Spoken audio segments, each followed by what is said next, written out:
supposed to talk into the mic. Welcome to the Planning Commission. Today is September 8th. And hopefully you've been able to see the agenda. We've had a couple of things change around on the agenda. But I'll call this meeting to order. I'm Kathleen Alder. I'm the chair of the Planning Commission. We have Joe Chambers, Tyler Briggs, Michael Fortune, and Tyler is new, so just had to reach in that memory bank a little bit. My processors are slow.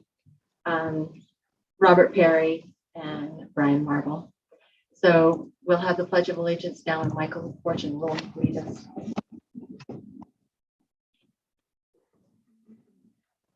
I pledge allegiance to the flag of the United States of America and to the republic for which it stands, one nation, under God, indivisible, with liberty and justice for all.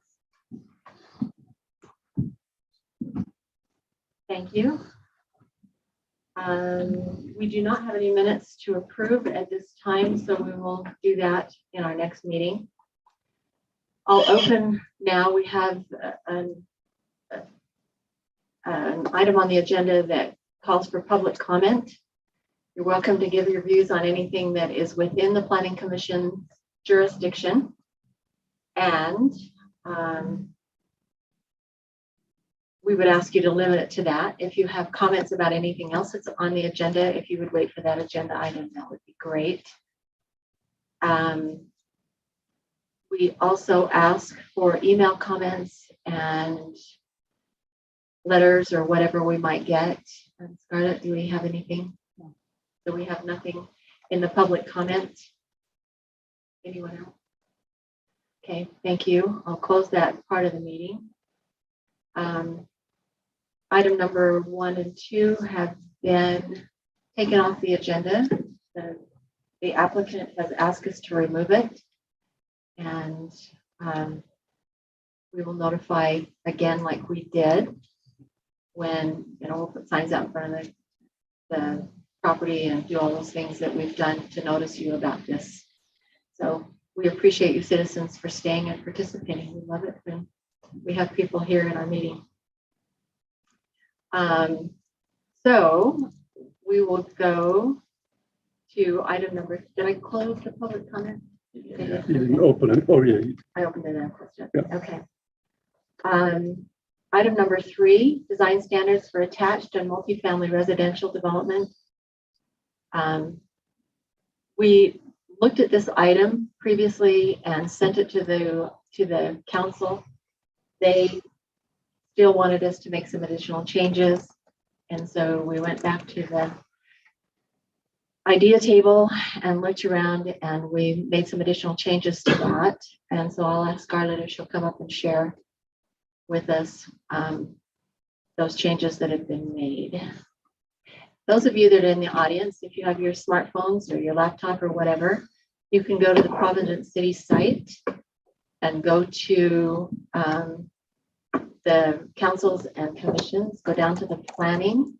You'll see tonight's agenda, and what you will need to do is just click on the agenda for tonight, and there are exhibits, and you click on those exhibits and you can see what we're talking about. Plus Ryan will put them on the screen. So thanks, Scarlett. So just to let the audience know, Providence City has design standards for single family attached and multifamily residential development. And single family attached are things like townhomes, where you've got units that are specifically sold to individuals or single families, but they are all attached into one building. For that, couple of years ago, the council felt from citizen input, one of the things that people would say about multifamily is they wanted to have a little bit more control of what it was going to look like. So we put some design standards in place, and every once in a while it comes time as things change that we need to review and look at our code. And the design standard is one that we felt like needed some updating. And so we've been working on that, like Chairman Alder said. This most recent revision has narrowed down a couple of items that the Planning Commission and the City Council, or that the City Council felt like they needed to take another look at, and the Planning Commission has looked at that as well. If you would go to page 5. No, not page 5, sorry. One of the things that I did do is I underlined the changes based on what the council asked us to change for last meeting. And then the changes that you asked for this meeting, they are in bold. And so we get to the bold changes on page 10. And we were talking about phasing.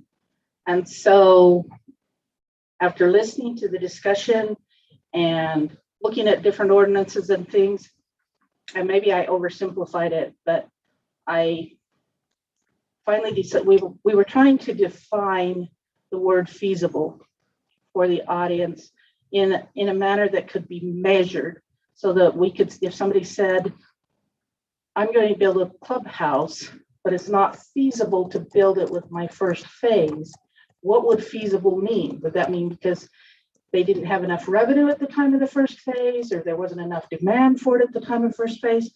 And so as I tried to figure that out, I decided to go a different route. So I apologize if you don't like the route. I will certainly regroup and try again. But what I looked at was, if a amenity cannot be built in phases, construction of the entire improvement is required when 30% of the units are complete.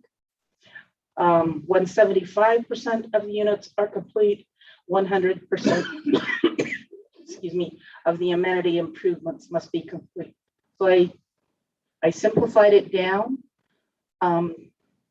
If we don't have to second guess whose idea of feasibility this way, but the 75 was one that you'd talked about. The 75%, 100% improvements at 75 units. The 30%, I just kind of looked at different ordinances and just decided to start with a third. So if you feel like that's too early to require the complete improvement of whatever type of improvement it is, then that's certainly open to change. So what do you think? So I'll open the floor for those of you to discuss. You know, Scarlett and I talked about these changes, and we felt like that it was doable. You can't build half of a full house and have it be any good. You know, so we have to give the developers some wiggle room. But if you've got 30% of the units in, they ought to be able to complete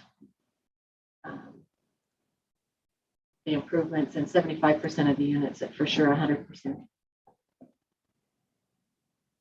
Okay, so describe to me the difference between 1 and 2. We need some more clarification on those two. One says it needs to be done when 30% of the units are complete. The other one says 75% of the units are complete, then 100% needs to be complete. So which one is it? Well, if you were doing some kind of landscaping or creating a trail, and you were creating the trail in such a manner that you created the portion of the trail in the first phase, and then you created another portion in the second phase, a trail is something that you could probably improve as you go along. And certainly, perhaps even in park area, you could create the open park space in the first phase, and then you could add a playground in the second phase or something like that. But by the time 75% of your units are occupied, you would need to have that park and all of the amenities in that park that you wanted to have in it complete. However, if you wanted to build a swimming pool, you couldn't very well build a swimming pool, a portion of the swimming pool in phase one and a portion of the swimming pool in phase two. So we're saying if it's an amenity that has to be, that in order to utilize that amenity, you would need to build 100% of that, then those kind of amenities would have to be done at 30%. And maybe that's not clear enough on the difference between the amenities, but that's what the thought process is. I understand better. Thank you. So we need to put some language in there that clarifies that, because it appears that it's saying two different things. Wondering if a word other than phase there, because phase has such a meaning in terms of how they're building out a subdivision. If there's just another word for if the amenity cannot be built part, like if it must be built in whole or something. Off the top of my head, I don't know what it may be, but that's what I got tripped up on, was going back to the dual meaning of phases when it comes to these types of projects. What if you put in the language, if an amenity cannot be built in phases, comment, e.g. a swimming pool, construction of the entire improvement is required, and for a swimming pool, I'd probably go for 50% of the units are complete, because you're given them in the lead-in paragraph, generally each proposed phase shall provide not less than a proportionate share and may be required to provide more. But if an amenity can be built in phases, and Brian, you seem to have some pretty strong feelings on this, so I'm open to you because you had some experience with this and I haven't. I'd be tempted to throw out number one and just go with number two, but I think it looks fine the way it is now too. So. I think I would throw out number one and just leave number two in. One of the reasons for the number one is my screen. I forget that this is not a touch screen to wake it back up and it timed out, so I apologize.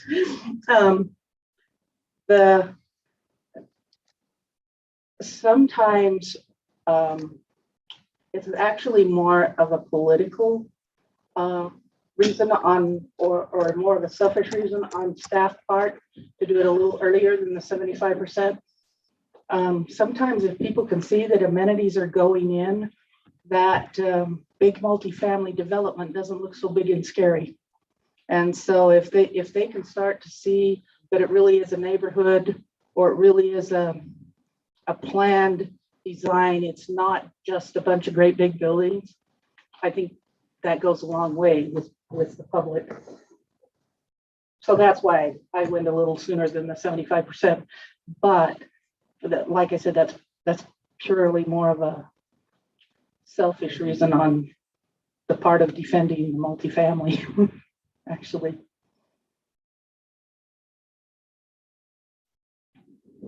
So what kind of wording do we want to put in there? Well, I think that just one idea of my thoughts is if we took out number one, and what we're saying is you don't have to build any of those things until you're 75% complete. So for all those, the 75% of the families or people living in there may not have access to any amenities. They don't have to. I think the thing in the beginning is there has to be some amenities should be being provided as they're going along. Well, it does say that Playgrounds or. it does say they're going to do a proportionate share Yes. of amenities as they go along. And they do need to show us in their phasing plans now. And that I have to use phasing at that point, Tyler. But they do need to show us in their phasing plans how their construction schedule, so we don't confuse building a building with phasing the development. They do need to show us their construction schedule for all the amenities, so that we know how they're planning, what they're planning to build proportionately. But we did want a benchmark, and if we just want one benchmark, that's good, because they are going to be proceeding with proportionate share along the way anyway. Excuse me. if we look at it based on that, there will be the proportionate sharing, they are providing the schedule, the construction schedule of it, that is bringing the whole thing along, then maybe we do, as was mentioned earlier, just eliminate item 1. I still think you need to have the lead in on 2 with the qualifier if an amenity cannot be built in phases. Because I think the general rule is you're going to provide a proportionate share. Right. So if you delete all of number 1, you're deleting that lead-in sentence that's qualifying, and I think it's got to go with number 2 if you're going to do it.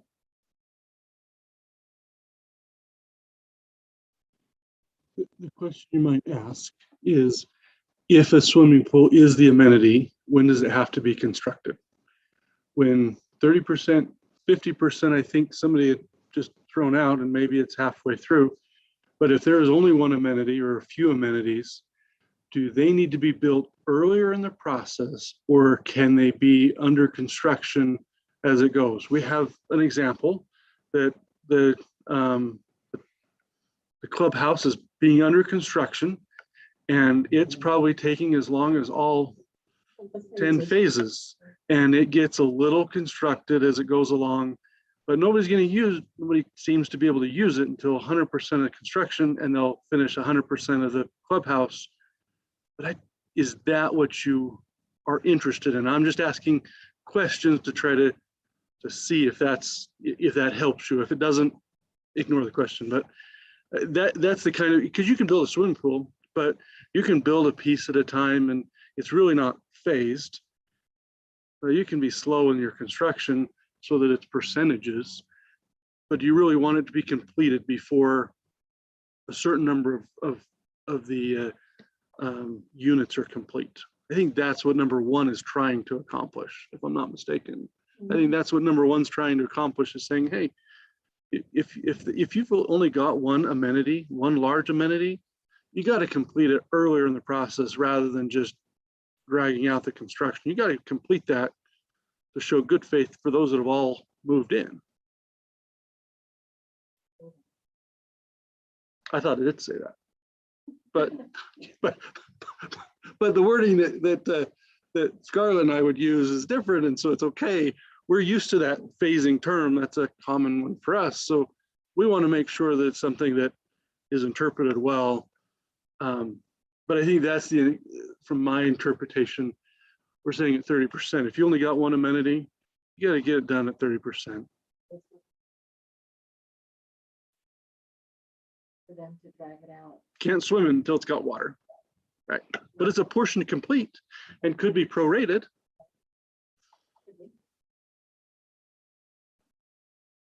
But with the 75, the default is, okay, if you don't want that amenity done early, then if it's not one amenity that's done early, then you can drag that out, but once you're 75% complete, then you've got to finish it.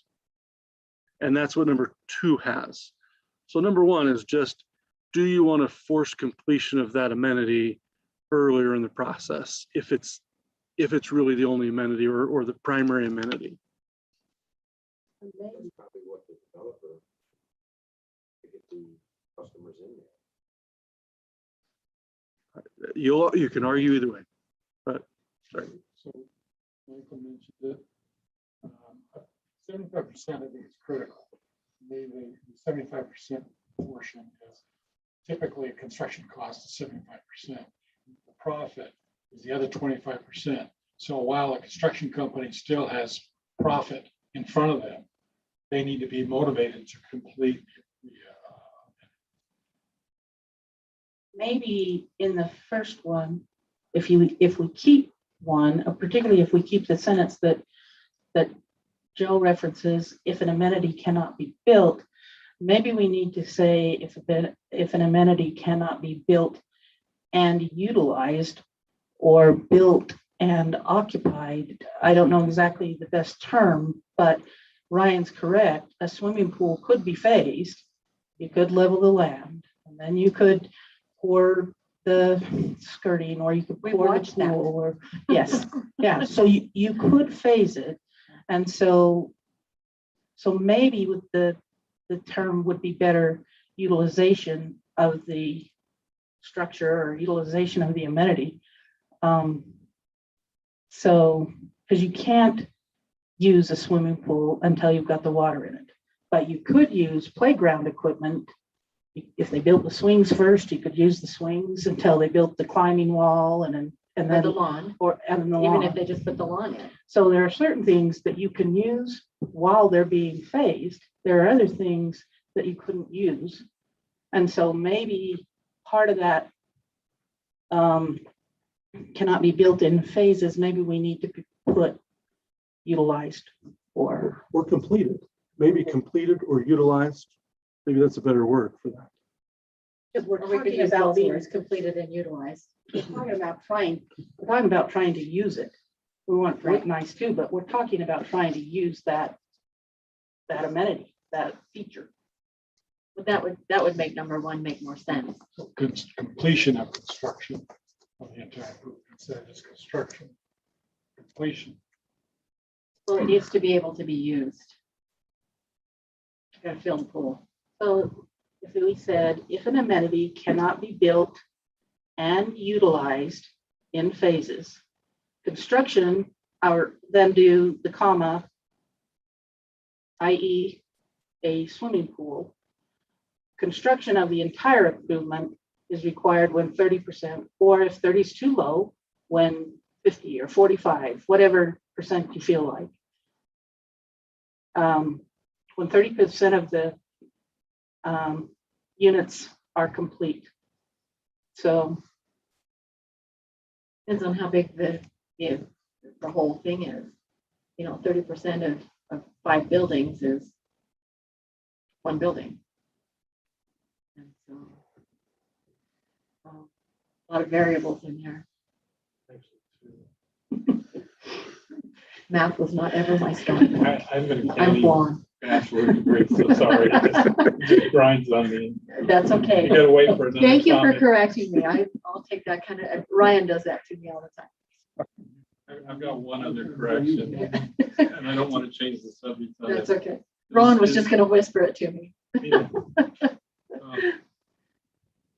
I gotta use my bachelor's degree sometime because I never do it. correct away. I appreciate the correct. Yeah, No, corrections are good. The next sentence down in C, can you use a search and replace and put that period inside the quotation mark at the end on all of it in there? It grinds on my eyes to look at it that way.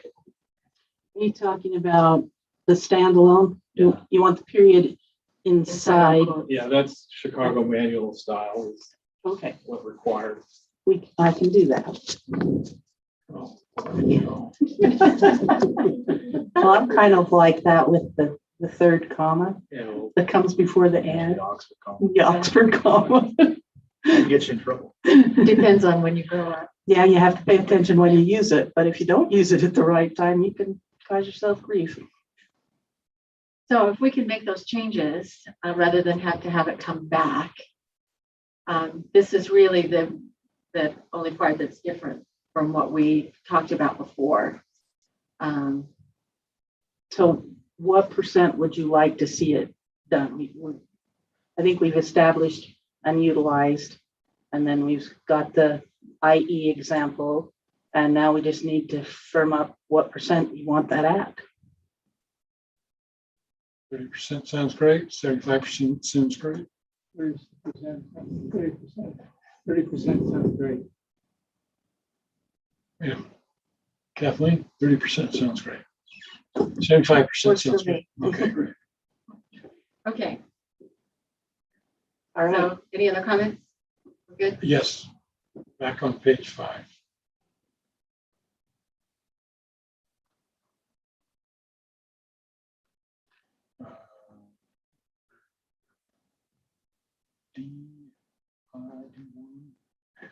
the driveway. Yes, DI, the garages, Mhm. page 5, D garages. The driveway must be 17 feet in length, measured from the street, road, or alley to the garage door. The units, the multifamily units on First South that we've been referring to in this previous discussion. Does 17 feet fit in any of those units down there? Probably not. Probably not. Okay. But that Because they're wasn't the on an standard app. when they No, built that it. wasn't the standard. But sometimes you look at, we did a lot of looking and a lot of homework. And I guess you anticipate that when people move into areas, they'll move into areas that their cars will fit into their garages. But that doesn't seem to be the case as you really drive around and look at a lot of multifamily structures. So that was one of the things the council felt like, was that we needed to increase that setback from, it may not be a property line, because depending on how that road and everything may be all common property, so there may not be a property line there. That's why we're going from the road or the alley instead of like a normal setback, you would say from the property line. In this case, if it's a common area, you wouldn't have a property line, so we would go from the road. Or maybe the more appropriate thing, it would be the sidewalk, because that's, we're trying to avoid them going across the sidewalk. So it's probably from the sidewalk. Well, when there's an alley involved, there's no sidewalk. That's True. what I want to make sure are covered, because all of a sudden you just redesign anything that looks like what they built over there, because there is nothing in the alleys. And I would have to go measure it. They may be far enough back, but I Really? don't think they are. I thought the alley I was think like- they were only 10 feet back from the alley, which wouldn't make the Oh, we're 17. not that far. We're not that far off then on those. The 17 is to give another parking space to the unit, right? And so it works in PUD or some of these others that we've talked about, but it would also work there, and it wouldn't put an undue burden, or would it put an undue burden on the developer by claiming another 7 feet? Well, It in some doesn't, cases, they might not be able to put as many units because they've got to have another 7 feet. right, and that's an undue burden. And unless there's a sidewalk and then it's whatever the width of the sidewalk is Yeah. plus the 17 feet. But so many people drive trucks and SUVs. You measured a truck Oh, yeah. and That's where I got the 17, but there's no magic number to that. I mean, you No. could, right. But if we're really truly going to keep people from parking across sidewalks where they might exist, Right. Well, that's understood too. Tyler, you familiar with that area? Yeah, and then it's kind of similar with the condos that are over in Vineyard, where they have single car garages, and then the developer is expecting any visitors to park in parking that they provided. Okay, separate from the driveway. There's not really There's no driveway. Yeah. there's not much driveway. There's If you not much have driveway if there. you have a little teeny car, it'll fit, but I really liked this 17-foot number that Scarlett put in, because I previously lived in the river crossing townhomes over by the golf course, Logan River Golf Course, and they have probably 14-foot driveways, and it causes just so many problems. You have people parking like kitty corner, you have people hanging out over the edge, which creates a safety hazard, especially in the winter. And it's just, it's very, very problematic. So I thought that this was So 17 magic number, just because Scarlett thinks she knows how to use a tape measure. no, I didn't. I asked Google how long that truck was, and Google told me. so Google knows. Google knows. It's about the length of a Ford That's what I asked for. with the trailer hitch on. Oh, I didn't ask for the trailer hitch. So that's it. Usually have that, that would be it. This was a truck with a second seat And a full and bed. and a full bed. Yep. As opposed to the shorter beds and just a single cab. Okay, 17's okay with everybody. So I probably should add the sidewalk in there too, so they don't say, well, I can cover the sidewalk. The mayor has a comment. Couple questions. On this one that Brian brought up, the visionary townhomes that are down here. The garage is underneath the townhome. It's an integral part of the building. And the entry is from the alleyway in the back, so there's no sidewalk that it's encroaching on. So would this apply or not apply, and if so, how? My question on this. Because there's no sidewalk that anybody could be parking on, because the garage is in the back, the access is in the back and not the front. Well, if we were applying it to everyone, we could say that it has to be In the front? 20 feet No, there's. from the road. That gives you enough space for a sidewalk. But if there's some sidewalks, we can qualify that, right? You And follow say if what I was there's, saying, Brian? Yeah. Yeah. The entry is from the alleyway, not Right. from the front where there's a Right. sidewalk. right, So this doesn't apply. My son The lived in one of 17 these, feet. and there was at least 1 foot in the back, and there was no parking at all. In front In of his the garage. alley, in the It alleyway was just behind an the garage. alleyway, and everybody had about a foot from their garage. So you're gonna add 17 feet on each side of the alleyway now. Yep, that's why I asked. 34-foot Yep. wider alleyway. So somebody can park, there's no sidewalk there, right. so somebody can park behind the garage. Visualize that.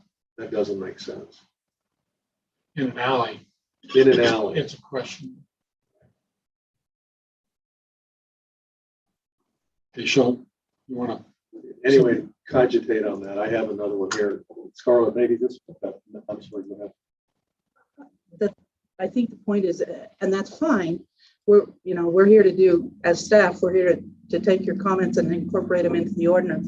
But Tyler's point about not having an area for people to park right outside their garage, where my son lives in those townhomes, and they're really nice townhomes, and the sidewalk is in the front, but the parking is in the back, and between the two units is probably only 20 feet. It's got to be 20 feet because it's got to get a fire truck down it. So it's probably only 20 feet.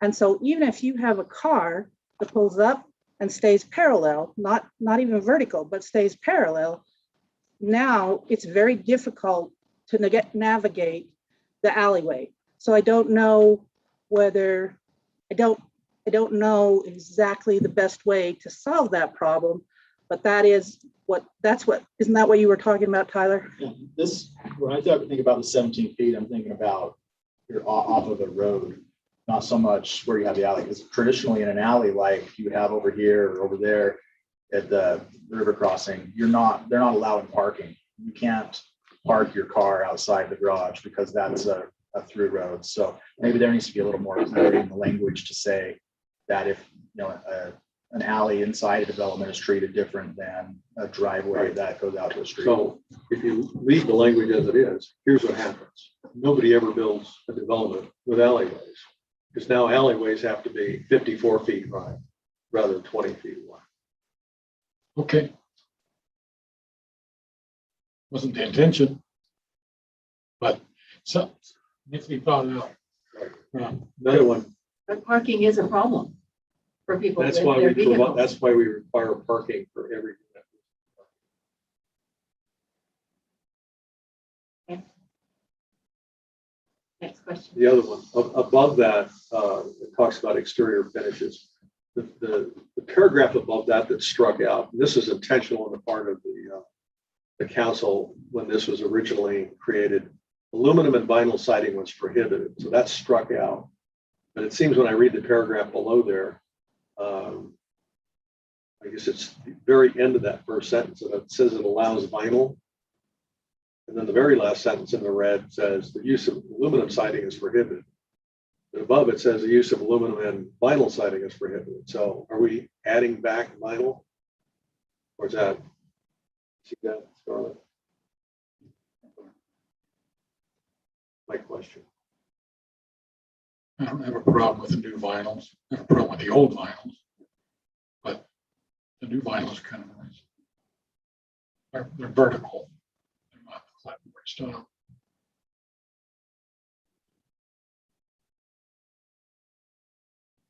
Charlotte, when you put that in there, was that the intent?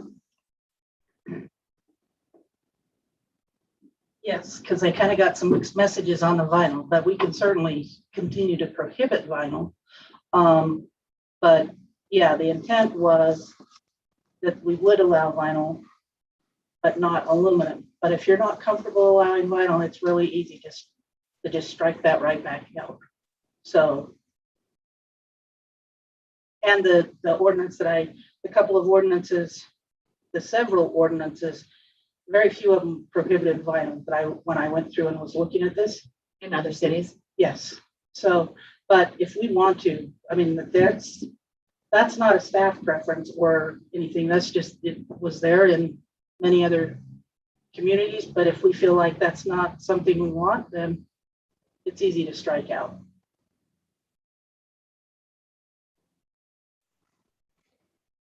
Keep in mind on vinyl, it is a low maintenance product. You are looking for, one of the reasons why we look for higher density housing is to reduce the costs.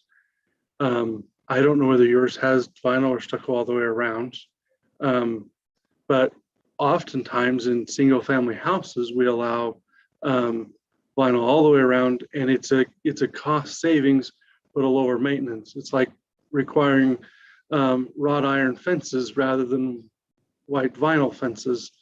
It's a preference. Anyway, I asked you a question. I'll finish it.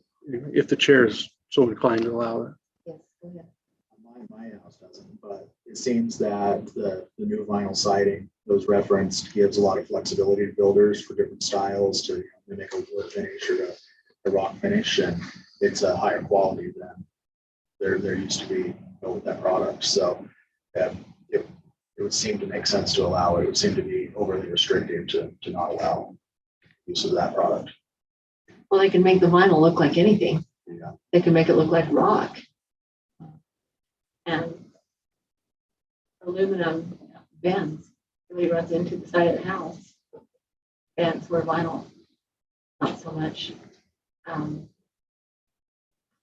So we need to decide what we want to put there. Do we want to allow back the vinyl siding back in? Again, part of what the governor has asked us to do is to provide more affordable housing. The more expensive the materials, the more expensive we make the housing. So I propose we leave it in. Like vinyl, we make vinyl an option for developers. I agree. Sure. One other thing that is different with this is we've gone from front elevations and prohibiting vinyl siding on and aluminum siding on front elevations to now eliminating aluminum siding on all exterior finishes. So there is a change in, it does add it back. It was, I think the vinyl would have been allowed on the sides, but not the front, and this does change that. Anyway, there might be that front, going from all exterior finishes to, or going from front finish to all exterior finish may have had a consequence that you may or may not have wanted. But I would point out that, to the mayor's point, we went from a front elevation restrictions, and now that we're defining all of them, all elevations, we may have a conflict we didn't perceive because of that change. Anyway, just a thought.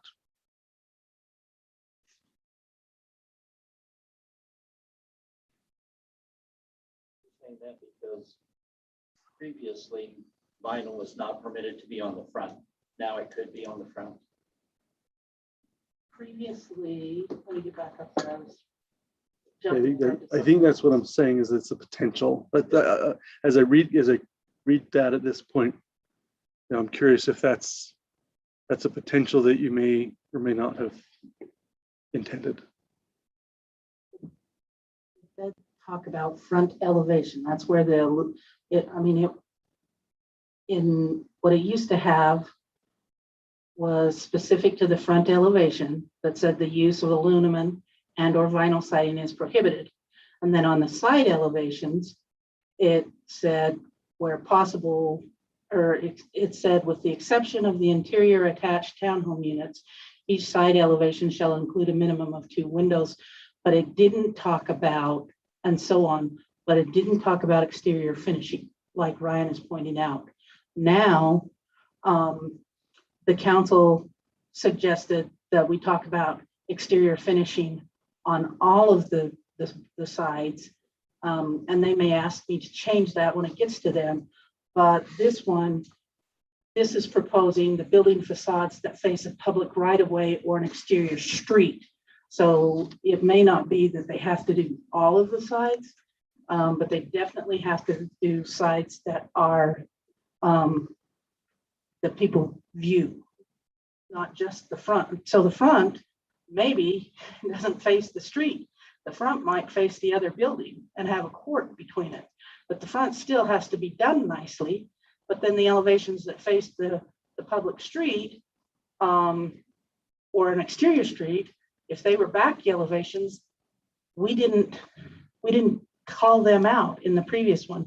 This one doesn't call out the interior side or the interior rear elevations, but it does call out if your elevation is a front, or if it's facing a street or a public right-of-way, then it has to be finished a little differently than an interior one.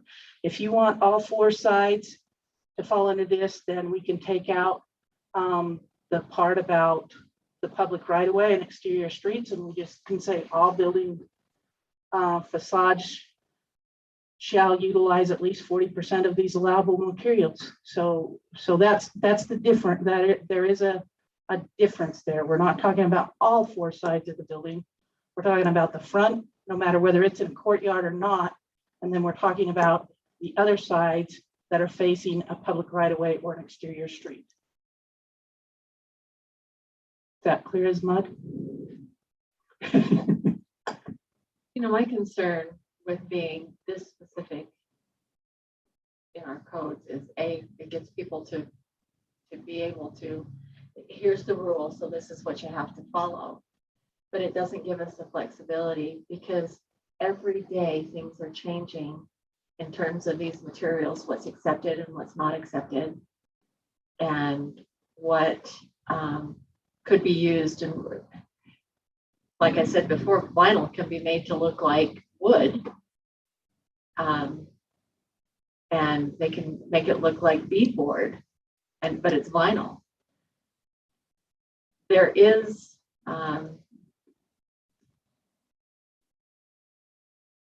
wording in here that says that we can turn it down if it doesn't seem to fit in, it's not compatible with the overall architectural type. Can we put some flexibility in there? Maybe that's not possible. I don't know. Don't you run into the problem with an ordinance being too open? well? So it becomes, you lose the objective nature of it, and it becomes subjective to the body, and that's what makes it challengeable. Right. So, I'm not saying your idea can't work. I'm just saying we're getting close to the line, and we have to be careful. I realize that it has to be fairly black and white. Otherwise, you have people who take advantage of it.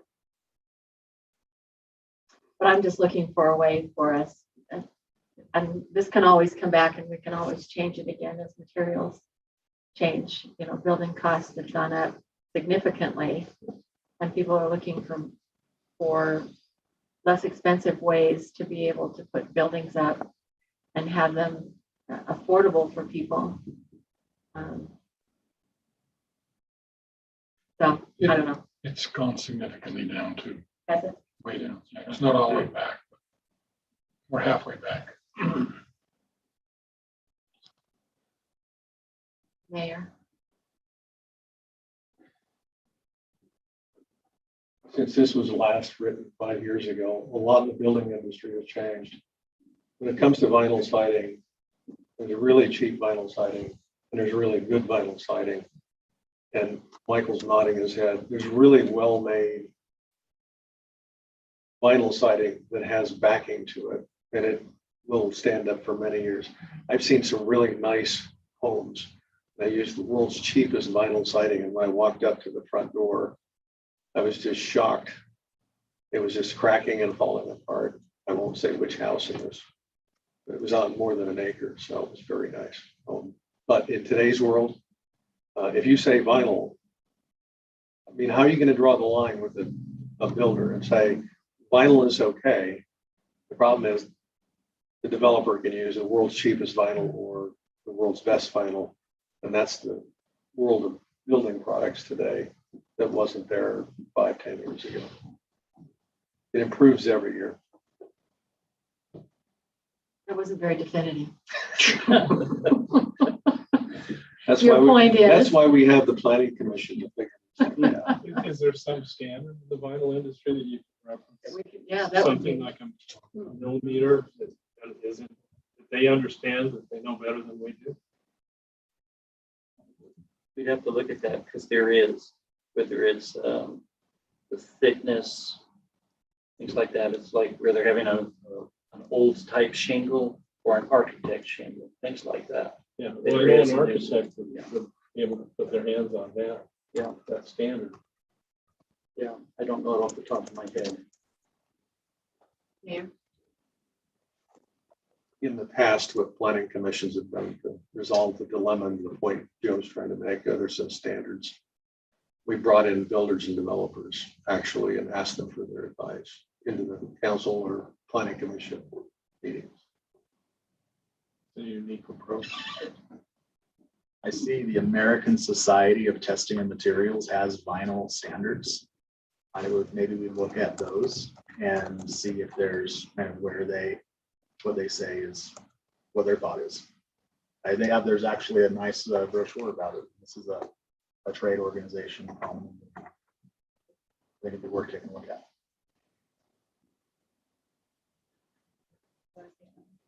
I'd like to ask a question of our gentleman here that is good with the English.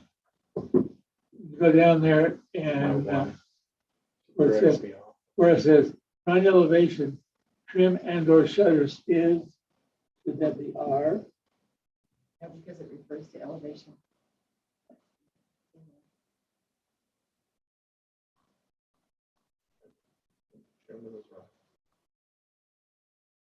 This shutters got me, but I was, it is after it. Right. Okay. So we have, do you have a comment that you want to give us? I have a question. If you're going to start, and I'm playing a little bit of devil's advocate, but if you're going to start calling out the standard on vinyl, you want to call out the standard on block, wood, clapboard, stucco, because they all have standards as well. And I'm not being facetious, actually. I mean, we could say a standard, I don't know what the rankings are, but we could say a standard of high or very high, or a standard of good or very good, rather than trying to delve into the building code and get a standard for each one. If it's only vinyl you're worried about, that's great. But there are different standards of clapboard. A lot of the synthetic materials, because it says it can be natural or cultured. So I just want to know if you would like to look at a different thought process and say a standard for the whole mix rather than calling one specific one out. Because that changes too. Those standards. Yeah. I'm Would that totally- work for us to do an overall standard? If the code is, or if the standards are written that way, sure. But I don't know the standards that well. So. I don't know either. I just know that there are standards for the different materials. I like that approach. I think that's a real good idea. I think you're gonna, I agree with Scarlett that if we start setting standards for the one, people will probably say, well, what about the other materials? But then again, and you could say higher quality.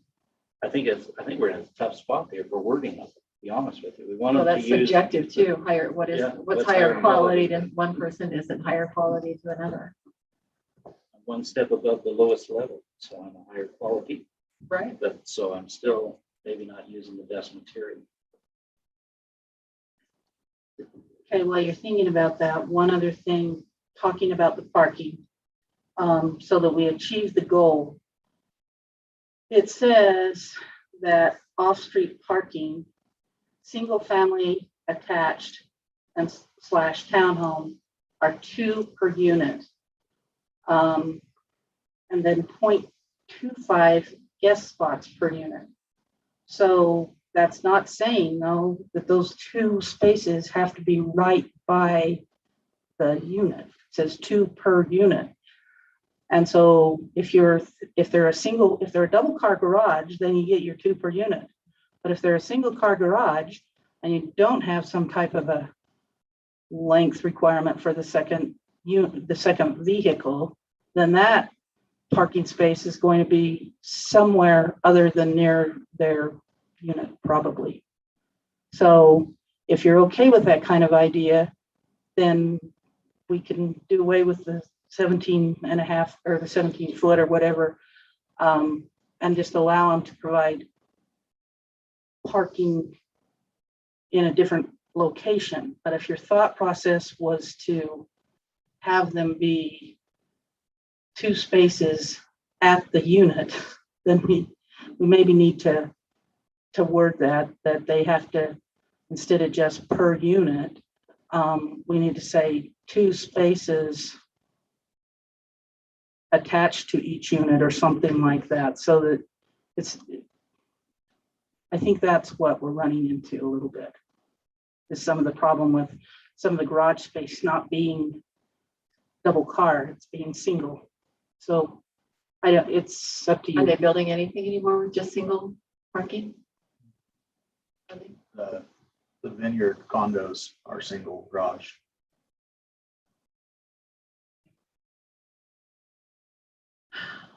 I'm sorry. And I know we're trying to, I know we're trying to make a walkable community too, and that people are going that direction, which I applaud, the alternate transportation and things like that, active transportation and whatnot. But if the goal was to try and have each unit have 2 spaces in very close proximity to that unit, then that's what we have to say, rather than maybe saying the driveway has to be so long.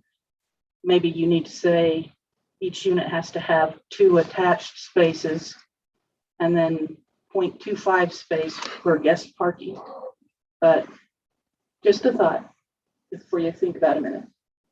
May I give an example? My son bought a home down in Holiday. It's a 2-car garage, but they're off an alley, and boy, there is no room for guests at all. The very interesting thing, there is a ability to park 1 car right in front. By the front door? By the front door, yeah, right. There's a fence there, and you can park 1 car right in front of the fence. So it is being done.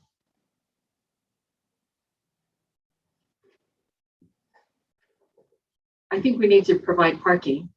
And if we don't provide it out of their garage door, the same amount of land has to be dedicated for more parking. And I'm not sure that that's what we were after when we were talking about the 17 feet. We were just after people do park outside of their garage. And we wanted to make sure that their cars are not sticking out into the alleyway that a fire engine might have to come down. So we just have to figure out how to do that. And I'm sorry if it cuts into how many more units they can build. But on the other hand, we still need to look out for the interests of the people who are buying it. Yes, people will buy them, but they may not be happy about it, i.e. not having enough parking for what you were doing, right? So is that what you were My saying? neighbor's problem. But yeah, it's almost as if we need to say, if you live on an alley and you don't have a dedicated driveway of your own, that's your property that you can park on, then you need to have a minimum of a 2-car garage. You can't have a 1-car garage and live in an alley where there's no dedicated parking for you. So maybe rewording that says it's 2 spaces per unit, whether in garage or in a driveway. And then the 0.25 per unit per guest, but just to make that, because the mayor makes a great point. You don't want to restrict developers to say you have townhome, 17 feet driveway, alley, and then another 17 feet, because then that's very. You've strong. eliminated a lot of units. A lot of units, it just spreads out the development. It's a lot of asphalt when you want to try and bring things together a little bit more. But so in that case, you would need to make sure that you have 2-car garages to accommodate the requirement. I think maybe just elaborating the language there a little bit more to accommodate a few more use cases might suffice. Mayor? So the issue that came up when the council brought up the part about parking on the sidewalk, and can't we have a requirement, there's more setback from the sidewalk. The only discussion was about the front, where there's a access to a garage from the front, and a Ford F-150 with a trailer hitch would extend and hang over onto the sidewalk. And one of the reasons that came up is because we had a newsletter article that had a photograph of people in a regular residential single-family neighborhood with a pickup truck parked on the sidewalk in the driveway. But we didn't address the alleyway or suggest anything be changed in that respect. There is one suggestion I might have that might work, and Tyler can weigh in on this, is if you really want parking, that secondary parking close, then require it on the side of the building or in between buildings or something like that. Some of these developments, the visitor parking is a ways away. So in others, they've got it strategically placed. So there's a building, there's visitor parking, there's a building, there's visitor parking. Just a thought.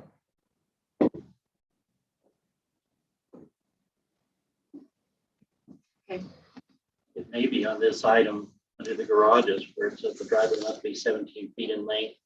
Measure from the street or road, but eliminate eliminate or alley.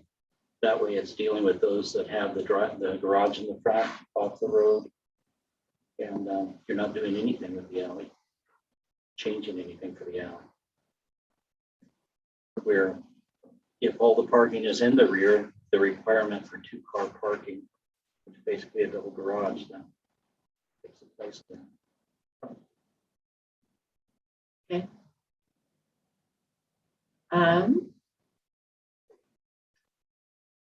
City Council, we won't have another planning meeting before the next City Council. It's probably not a big toot for us to do this today though, right? We need to work on it some more, add some different language based on the feedback that we've provided tonight.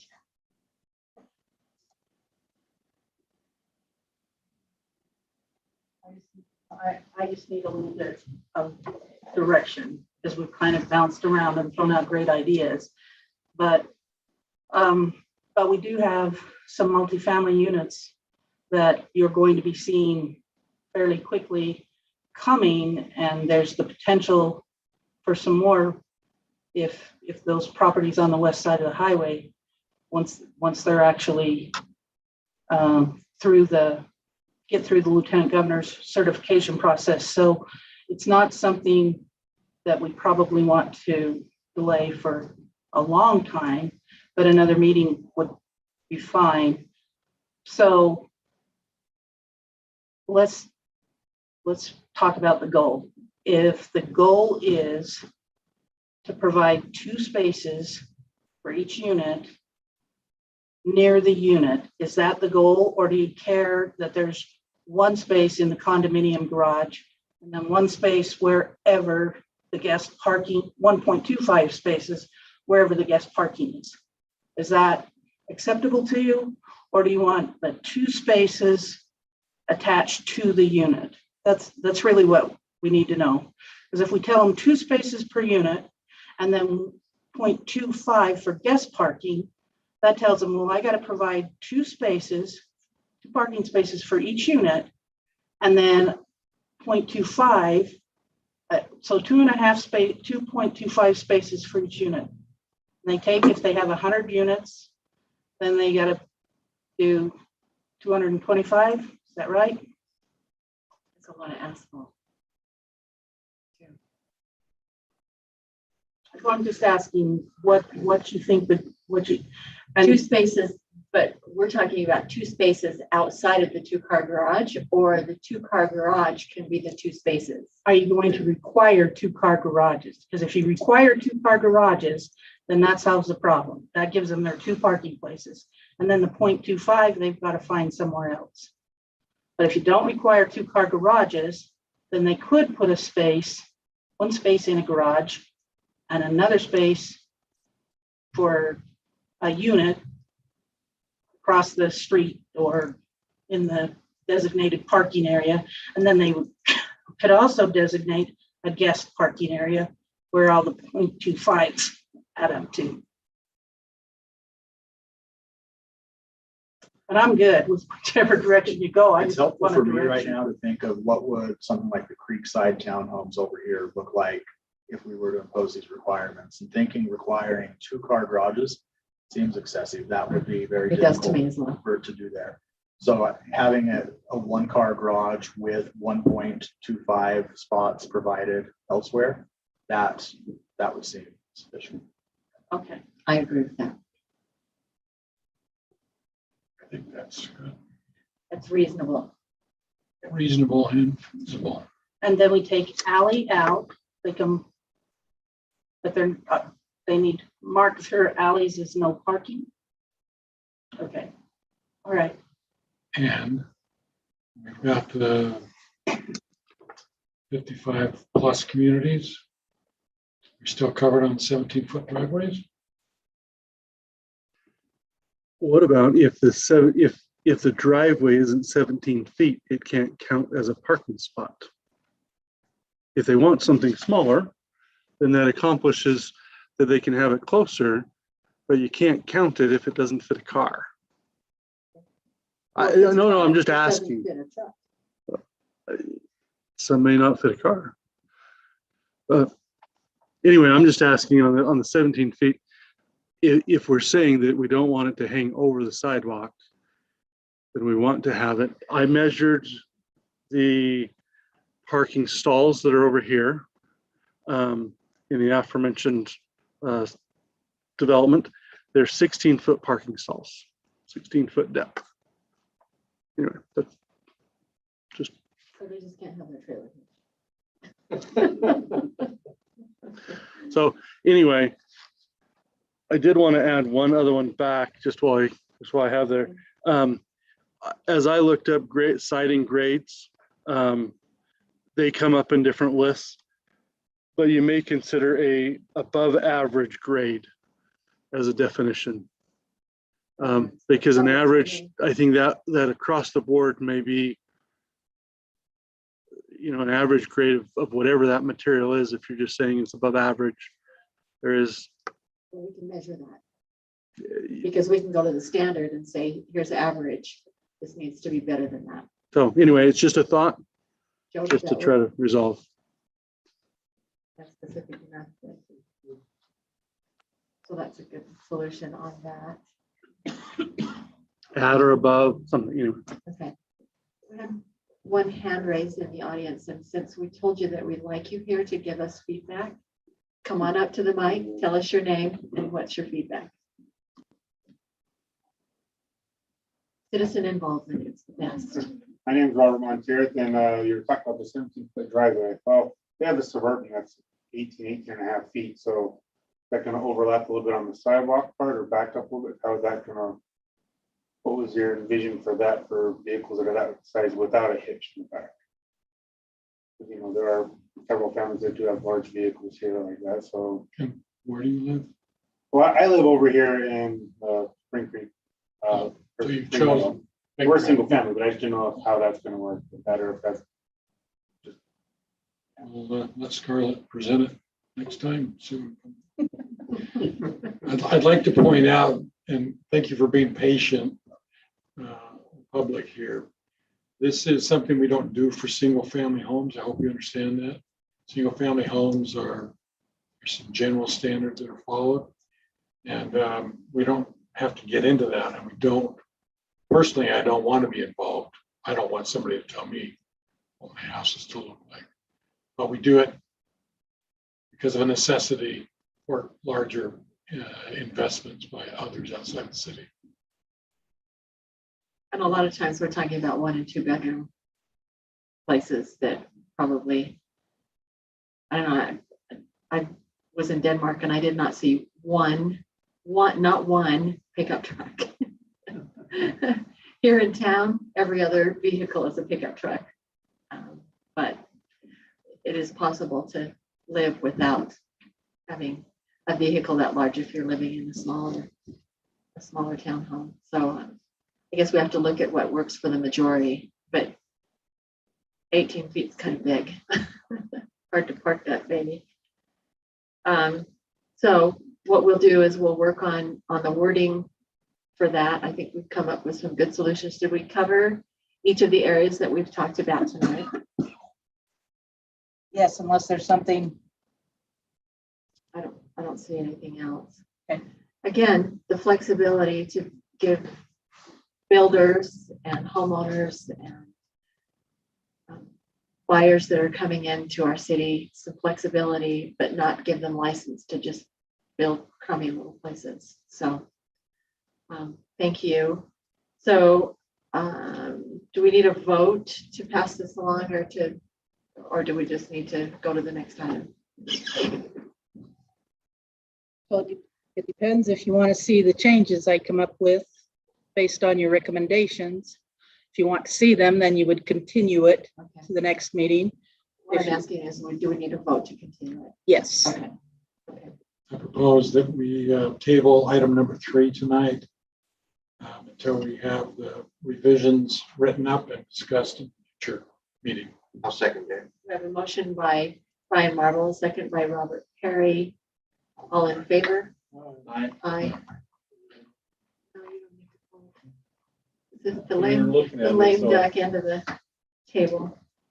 For those of you that are here, we have 5 commission members and 2 that are non-voting. They can discuss and help us, but they're non-voting unless someone doesn't show up.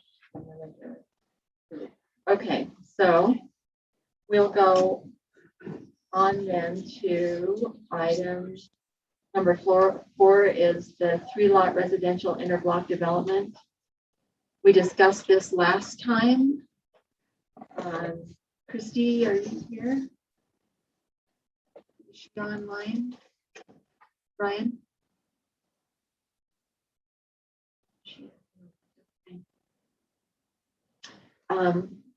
Scarlett, you want to just give us a short little thing on this? Yeah, I'm just looking really quick to see if we got any notification comments on from it? her. Because I'm actually surprised the applicant isn't here because she called me several times last week and wanted to make sure of a few items, and so I hope nothing serious has come up. One of the things that we kind of talked about in our last meeting when it came to cluster and interblock, I think we need to think about how we approach both cluster and interblock, but particularly interblock. I know that some of you don't care for the idea of interblock development. I can certainly understand the reasons for that. There are some reasons why it seems to make sense. Couple years ago, the council felt like it was time to start utilizing the existing infrastructure that we have and allow interblock. So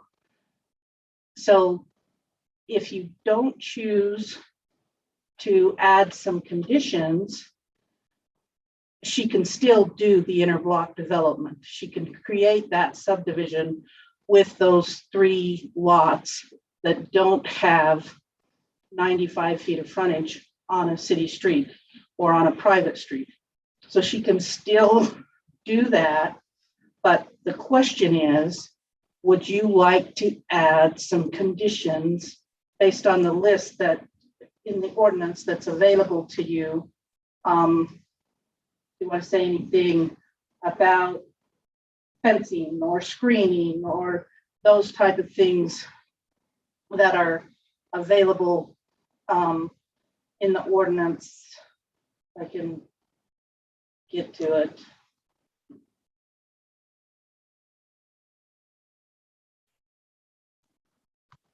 Because that's what we're looking at. It's not really whether or not we like it, not really whether or not it's the appropriate place for it. It's whether or not there's some things that you feel like she needs to add to mitigate some of the problems that might arise from interblock development. And I did check with Chad Woolley, our city attorney, to make sure that that's the track that we're on, and that's the track we're on. So are there some things you would like to see that she incorporate? You want to see that she provides a right of way instead of just an easement or something like that, or ingress egress, different things along that line.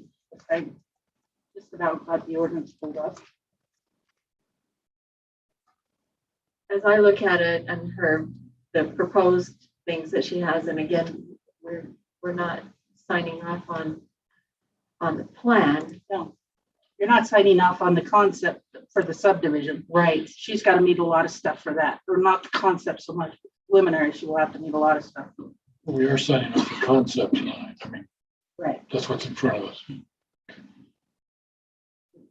The biggest issue that I see here is access, and shared access is always an issue when you're sharing a driveway with someone else.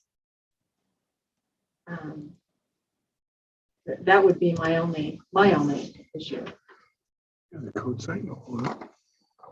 10-14. I think in the concept plan, there needs to be access shown.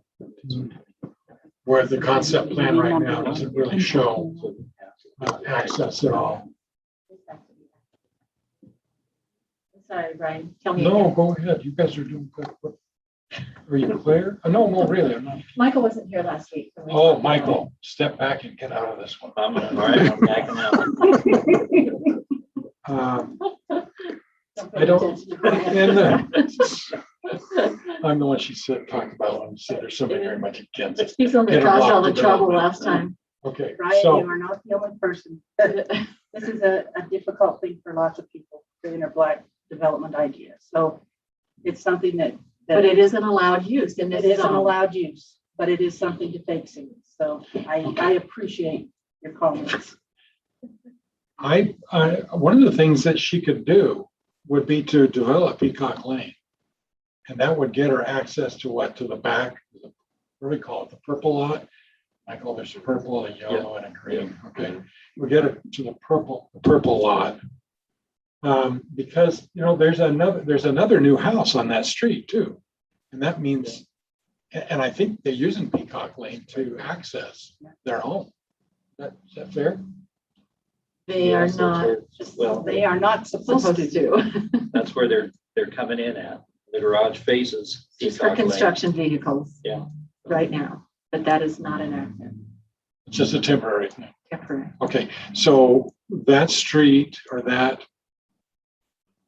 piece of property that people are driving on, the code says that they can have 2 homes using that for access. Is that correct? And if they go to 3 homes, then we need to do something, then they need to do something about it. They need to upgrade it to better standards. Yes, they would have to, and that, right now, no one has to do anything with Peacock Lane. It was legal when it was put in. And those homes, I don't want to make it sound like, now the new home, the ADU unit that is being built there, that is not supposed to, and that was part of the condition, was that they were not to access Peacock Lane because, well, for one thing, it's privately owned, and unless Providence City wants to look at some different methods, we don't get to tell people that own their private property that they have to let somebody else use it. And so we can't force the current Peacock Lane owners to allow somebody to improve their road and make it better. So, but if Peacock Lane were to handle more than what is existing there, it would have to be built to the standards of a private road and Of a public road. of a public road, yes, even if it's a private road. For that, since it's not a PUD and it didn't, because there are things that if you turn it into a PUD, there are requirements to get that PUD designation, and we couldn't really impose that at this time. So the thing would be is that it would still be a private road, but it would have to be built to public street standards, which would increase this right-of-way width significantly. Okay. Do you agree with that, Ryan? I do agree. And I have talked to the private property owner and some of that, they weren't interested in more traffic, but so at that point, yes, a full street. And then if we're going to allow it as a public street, then we need to improve the intersection coming off. And I don't think you can do that without taking a significant amount of parcel 0021. It becomes very expensive and very problematic. And I'm not sure the city would even want to take it, even if it was offered. Really. No. Okay. So right now, Peacock Lane is usable. There's 3 different parcels that use it as a private road to gain access to their residents. Correct.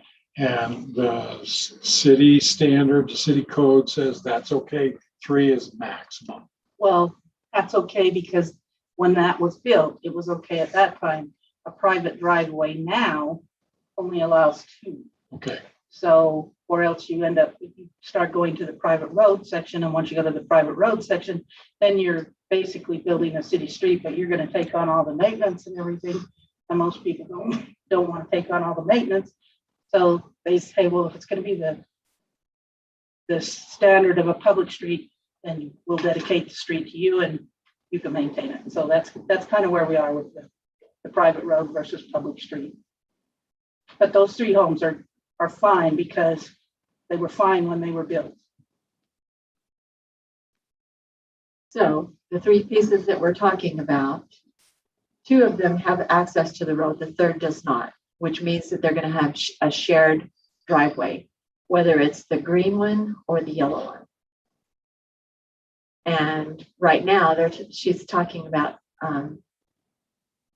family is going to all be in here.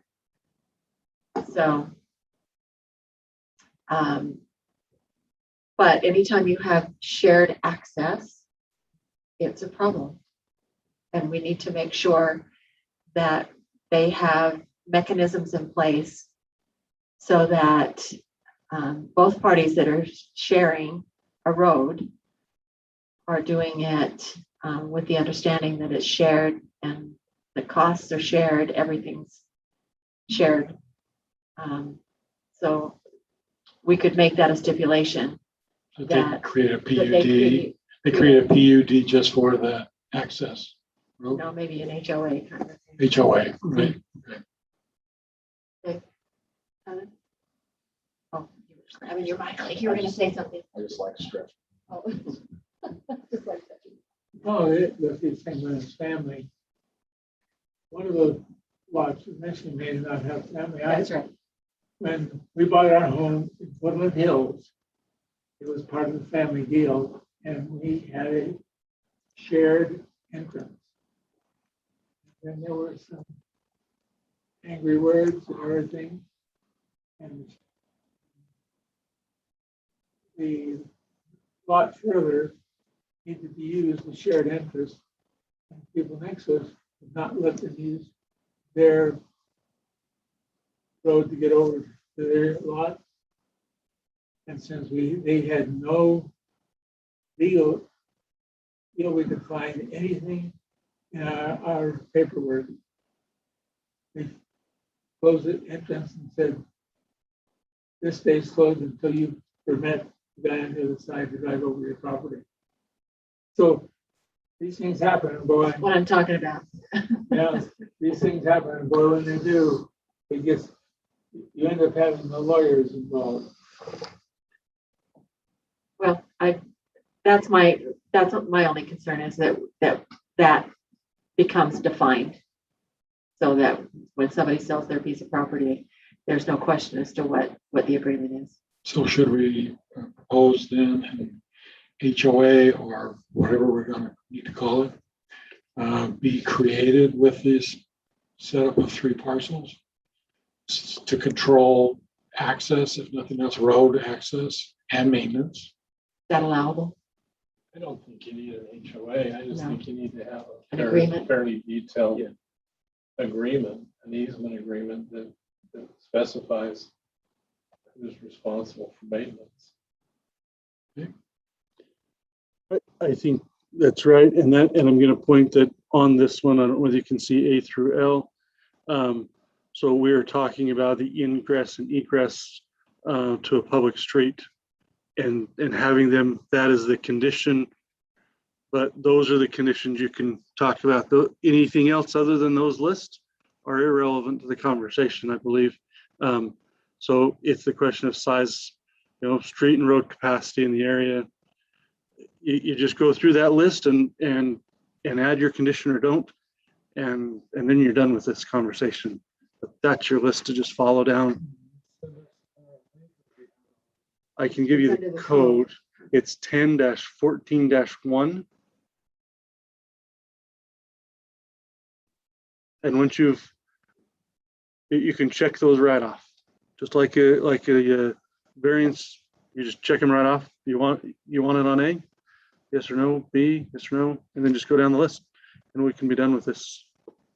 Because that's what you have. That's your options. I propose that we, one of the stipulations be that they only have one access road into all 3 parcels. It's probably just yellow property and get rid of that and just have one ingress and egress to the parcels, which would be through yellow property to minimize traffic from secondary streets. Now, to clarify, you can have one access for the 2, but it would violate our ordinance to have the one access for the 3. So you can do that for the yellow and purple or the green and purple, but they can't all have 3 be 1. So there is some interblock rules. Well, that would be just shared access. Like Scarlett mentioned, we'd allow 2 off of a single access. Otherwise, if it gets to 3, they have to put in a public street. She talked about doing a U shape, which would give 2 access points, one on one side, one on the other side, and that people can either come in either one, but it's still 2 points out to the street, which keeps us within our ordinance, right? Some of the things that we can do on that, we can, as Joe mentioned, they can prepare an agreement. It can be signed, it can be recorded with the final plat. We can also have them put notes on the final plat that reference that there's an agreement for shared access or a maintenance agreement for the private driveway, whatever it ends up being. So we can take care of those kind of things and make sure that that happens. And then our job as the city is done. And if they don't get along with their neighbor, it's just like the neighbors that are not getting along with each other right now, because when it rained really hard, some of them got mud in there.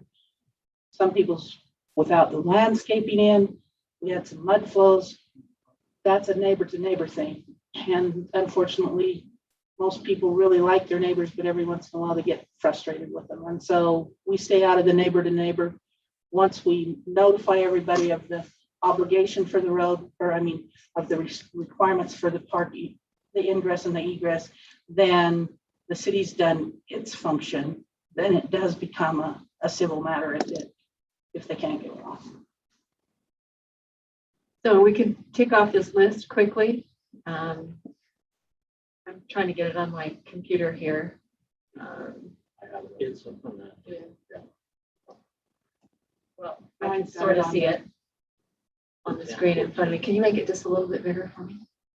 For you, I can try. Thank you.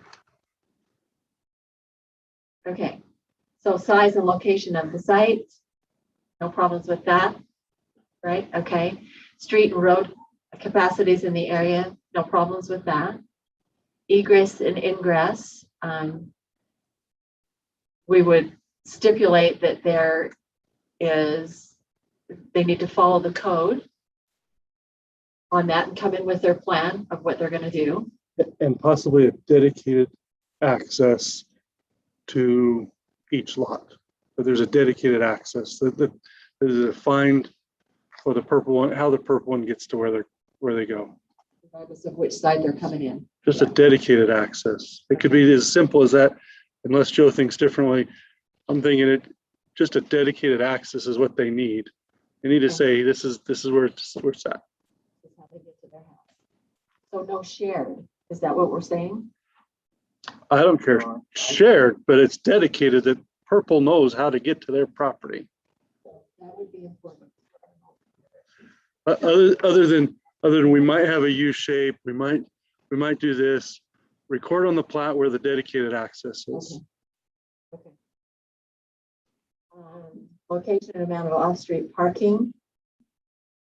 Is there a requirement? There is. Okay. We have parking requirements in single-family neighborhoods, actually.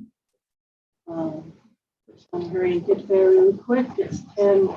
So do we need to spell that out? So each dwelling, each unit is required for 2 spaces for each unit of off-street parking. And Which can be accomplished by a 2-car garage. yes. Yep. It says single-family dwellings, single-family dwelling unit. Parking shall be provided only in a private garage, driveway, or in an area properly located for a future garage. So that means they don't really want them parking all over the front yard. You can't say that one of your units, one of your parking stalls is your front yard. You have to have 2 spaces 2 spaces. by the house. There's no, Dedicated spaces. but there's no So we don't- requirement to provide it on the street. No, you can, there's no, There's no off-street we parking. do not have no parking. We have any no parking streets? I can't think of one off the top of my head right now. We have private ones that are restricted out, but I don't know that we have a city street that's no parking. I was thinking the other way around. Do these lots with the narrow interblock development streets on them, do they require off-street or on-street parking? Not on street, There's no on-street parking?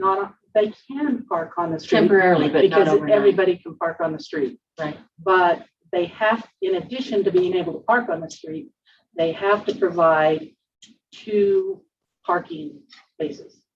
Right. So we don't really need to do anything with that. As long as they follow the ordinance, we're good. Internal vehicle circulation system, so they need to be able to back up and get out. There needs turnaround.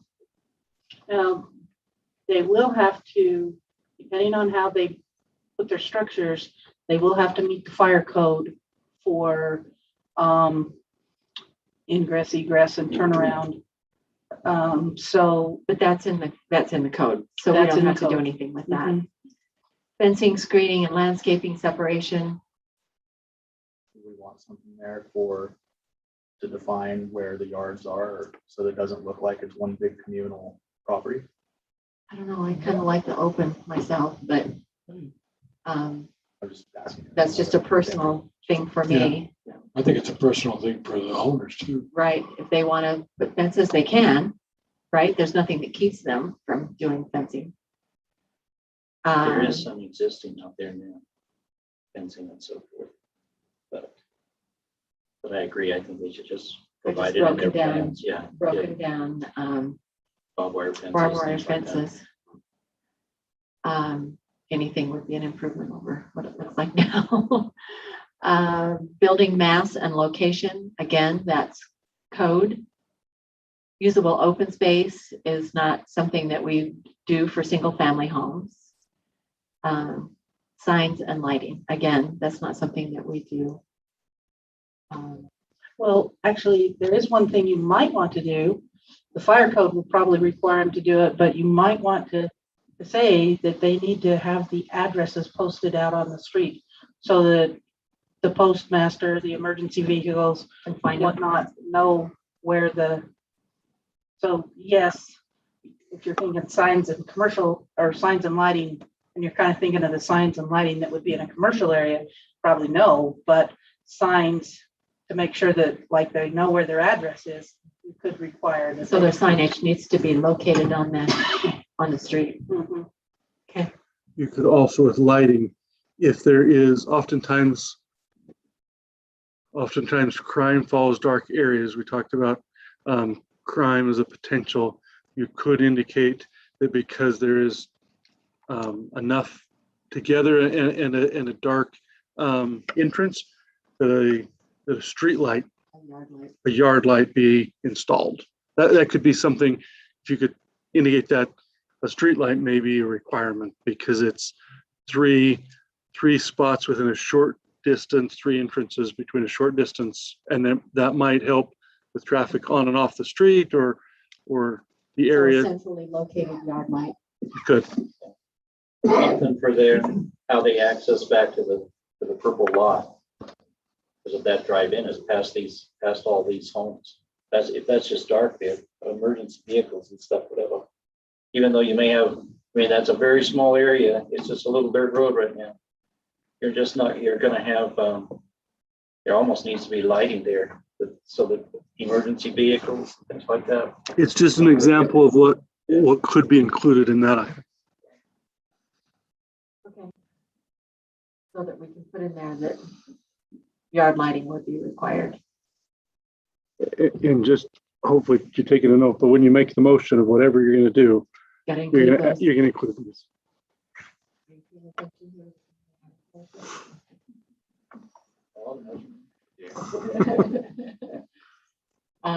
Noise, vibration, air pollution, and other environmental influences. I'm not sure that Noise and vibrations affect the home that sits on that 0016 block. I worry, there's no property line there. There's no offset. There's no offset, exit, side. It sits right on the road. And if you put a street light someplace on that 24-foot wide green access road, there's really no place to put the street light either. I don't know where you're gonna put the. we'll let them worry about it. It needs to be lit Yep, back there. yep. So whatever their design is, they can make sure that it's lit. And we do have a nuisance ordinance that does include noise. And Air pollution Air and all that pollution. kind of stuff. well, I don't know really if we have air pollution in there, but we do have noise and other environmental influences. They're covered in the nuisance ordinance. So, Okay. I think the other thing is But this should be covered under the setbacks, because it should, I think one of Yes. them was a setback. That 24 feet is gonna be right to the wall of the house, almost out there. The existing The house, existing house, it's up, but it's the existing house that's not included in the 3 lots, right? Or is it the existing house on the yellow lot, which, It's 0016. is We're not talking included. about the one that's right Existing. next to the green driveway. yeah. Unfortunately, it is not the new developer's responsibility to correct a previous error. So we can't make the new developer correct the setback for a lot that's not in there. You cannot drag the house over. Yeah. But we can tell the new developer they can't increase the We can drive problem. through the house. So they can't increase the problem, but they can't, we can't make them fix on their property. This what whole somebody area, else made a I'm mistake not on. really sure about the history of that area, but it's got quite a colored history, I think. It's interesting. So we're just working with what's there, and landowners deserve to be able to sell their land, use their land. So setback, yard, and area requirements, those are all covered with the zone that it's currently in. And I don't know if there's anything else anybody wants to add that we might look at conditions. Is the fire hydrant, I know from the fire marshal's letter that it Right. looked like He another fire said they hydrant. might Will have that to be, move that. do we need to stipulate that? No, the fire marshal gets to Already weigh in and stipulates. You can, in your motion, you could stipulate that they need to pay attention to the fire marshal, but they have to pay attention to him, even if you don't stipulate it. So like, I just had a couple of comments on that. And my nature is not to micromanage people and project, but I think if the easement is there for common access, they need to have a maintenance obligation clearly stated as to what it is. And I think there needs to be an affirmative covenant that everybody understands that they cannot block or interfere with that access. And to me, I don't see a place for a mailbox. It may be minor, but where are they going to put their mailboxes? Because, you know, the other homes there, 20 and 19, there's very little room. You're going to need that 24-foot easement on the green. There's the half. postmaster will tell them where they can put it. Right, and so are there mailboxes on this side of the street or the other side of Second It's South? on this side. Okay. They're on And the so other side. they're always grouped together, so they'll They're on probably this be grouped side. someplace else. And they will probably make them do a community mailbox I'm sure they will. like we have out here. In fact, they may even pull everybody else in. They may. With the Gerkeys doing their home over here, they might just pull everybody into one community mailbox. But the postmaster will tell them where to put it. Okay. What about, if this is a subdivision we're talking about in the concept, right? The purple and the yellow would be a subdivision. Does that mean they need to put in some sidewalk and curb and gutter? Only across the part that they own. And if you're gonna have it be 20 feet wide so that an emergency vehicle can get back there, there's not much area. They could put sidewalk across the front of the driveway, but that would be about the extent. We can't make them, Put it across the other properties that are there. we can't make them put it across the properties that aren't included in the subdivision, but we could make them put it across that little bit of the yellow that's not part of the driveway. I think. There's a little bit. Sounds like micromanaging to me. No, there isn't. Or widen the asphalt for that little bit. It's gonna be a lot. I mean, Widen the asphalt for those two driveways, for the 24 feet and the 22 feet. Yeah, normally, Brian, we would ask for that, but where, in this case where there's not, There's only just driveway that would access. Based on the amount of property that's on the street. yeah, Second South. It's not based on the width of the yellow lot, which could be 783. yeah. So Joe, that easement you're talking about that can contain the maintenance issues as well as the stipulations about using. I look at this and the 23-foot frontage that's in front of the yellow, it's going to be either used for the yellow and the purple, or the green one that's got half of it on each side of the property line is going to be used for the green and the purple, because the ordinance doesn't allow an easement to be used for all three. And I think they need to specify, how they're going to do that. Well, that's why we talked about a dedicated access for each lot. Yeah. So they'll have to delineate, this is your driveway. Is for green and purple, your driveway is the green. For the yellow, your driveway is the yellow. Or So that'll have to be, for green, your driveway's the green, right, for yellow and Yellow is- purple, yours is right, yellow. depending on the configuration of where they put the homes. Yeah. So we'll leave that up to them, but they must specify dedicated access to each lot. Okay, Yeah, one more question. okay. Are we able, or maybe this is a given, but if they have to take out any trees that are on the outside the property line, can we say something about mitigating, replacing? It looks like there may be some trees that would have to be removed if we put in a driveway. Have you seen that? I They're really ugly trees. They're not beautiful trees at all, but plant some new beautiful ones then. yes, that would be good. It would be an improvement to take some of those trees out. I don't know that we can do that, can we? I don't think so. I mean, it'd be a stretch to include that into fencing, screening, and landscape separation. I'm not sure which one of the items you would think that would fit under, but if you can- Landscaping, and we don't. if you want to try to fit it under one of those A through L, If they're gonna do frontage improvements, we could work within the park strip, but considered in the frontage improvement. But where they just don't have enough width to do frontage improvements, it would be difficult to have them put a tree in front of somebody else's property. But it's city property, just like the trees in front of my house. I know. we could require asphalt all the way from the property line to the road. So that Right, I think that one, I agree. I think, I mean, it would, instead of going east and west, it goes from the road all the way as a paved driveway rather than a paved road. We could do that. We could require from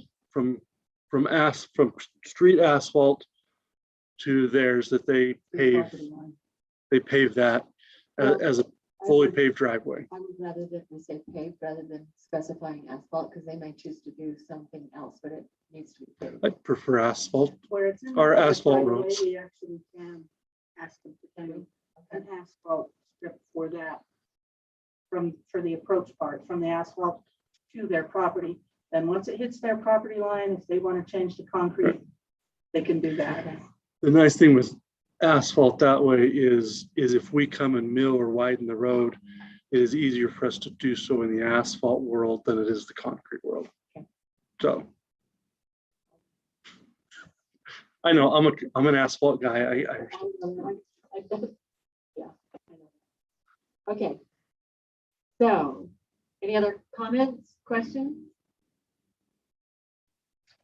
You think she's gonna come up with another different type of drawing?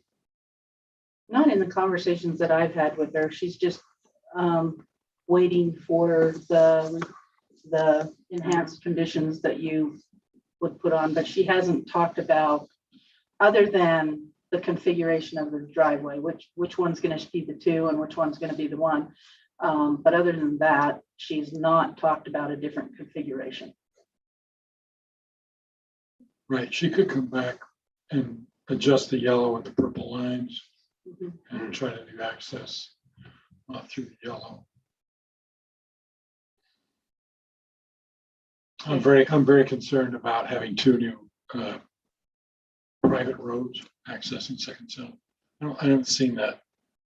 It doesn't happen very much in the city outside the commercial districts. In fact, in the commercial districts, it's not encouraged either.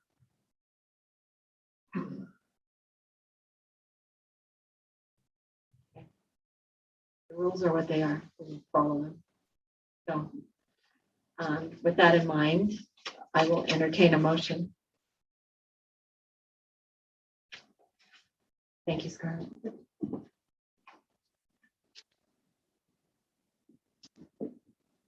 Thank you for coming. We have a concert in the park coming up, you guys. Come to it. Okay. We're going to, the motion would be to approve the concept plan No, or the motion would be to put the, sorry, Ryan. The ordinance specifically calls out that you are not approving the concept plan at this point. The motion is that you're establishing conditions for the inner block development located at.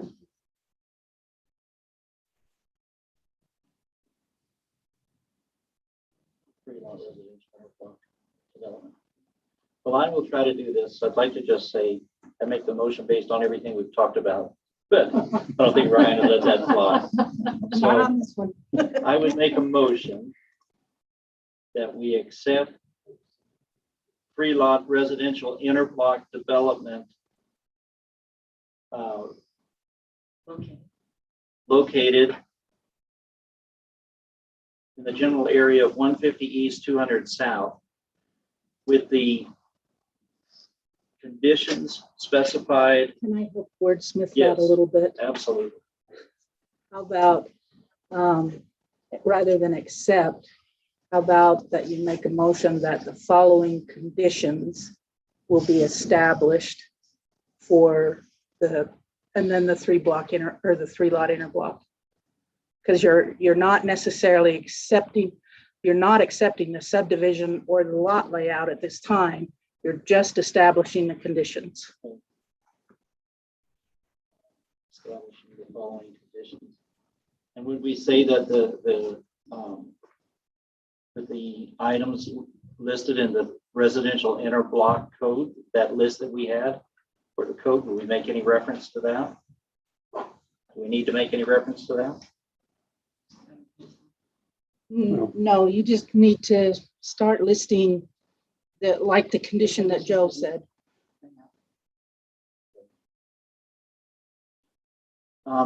Okay, I'll try again. I would make the motion that we establish the following conditions in the 3-lot residential interblock development for in the general area of 150 East, 200 South. Those conditions are as follows: establishing a maintenance obligation agreement, requiring street access for the shared access, requiring street access from road to property line and asphalt. We include that this time.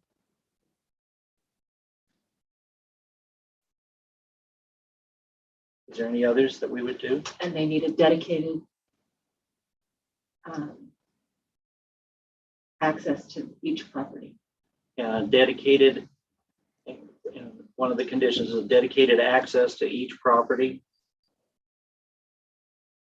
It can be shared by one other, but it has to be dedicated to that property. Dedicated to property where 1 or 2 must be a shared access.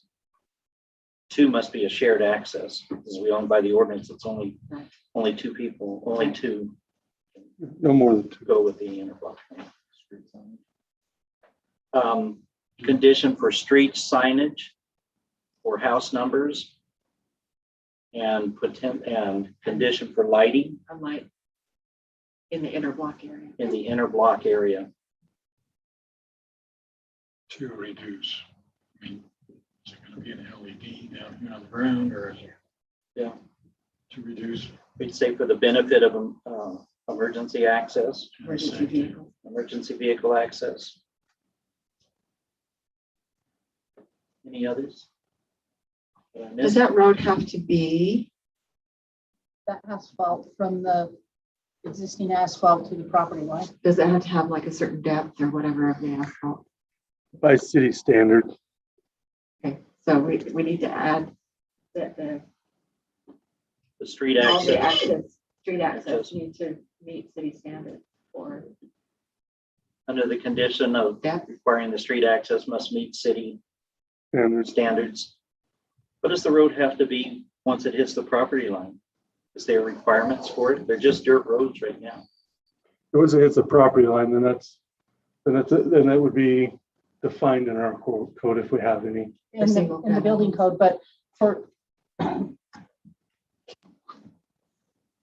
the lot that is back behind, it has to meet the fire code of a minimum 20-foot hard surfaced all weather, or a minimum 20-foot all weather surface road capable of a vehicle 75,000 gross weight or something like that.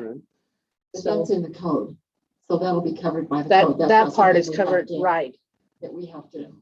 So that road going back to that purple lot, whether it comes to the green lot or the yellow lot, has to be a pretty solid road. Meets City standard. Meets city If standards.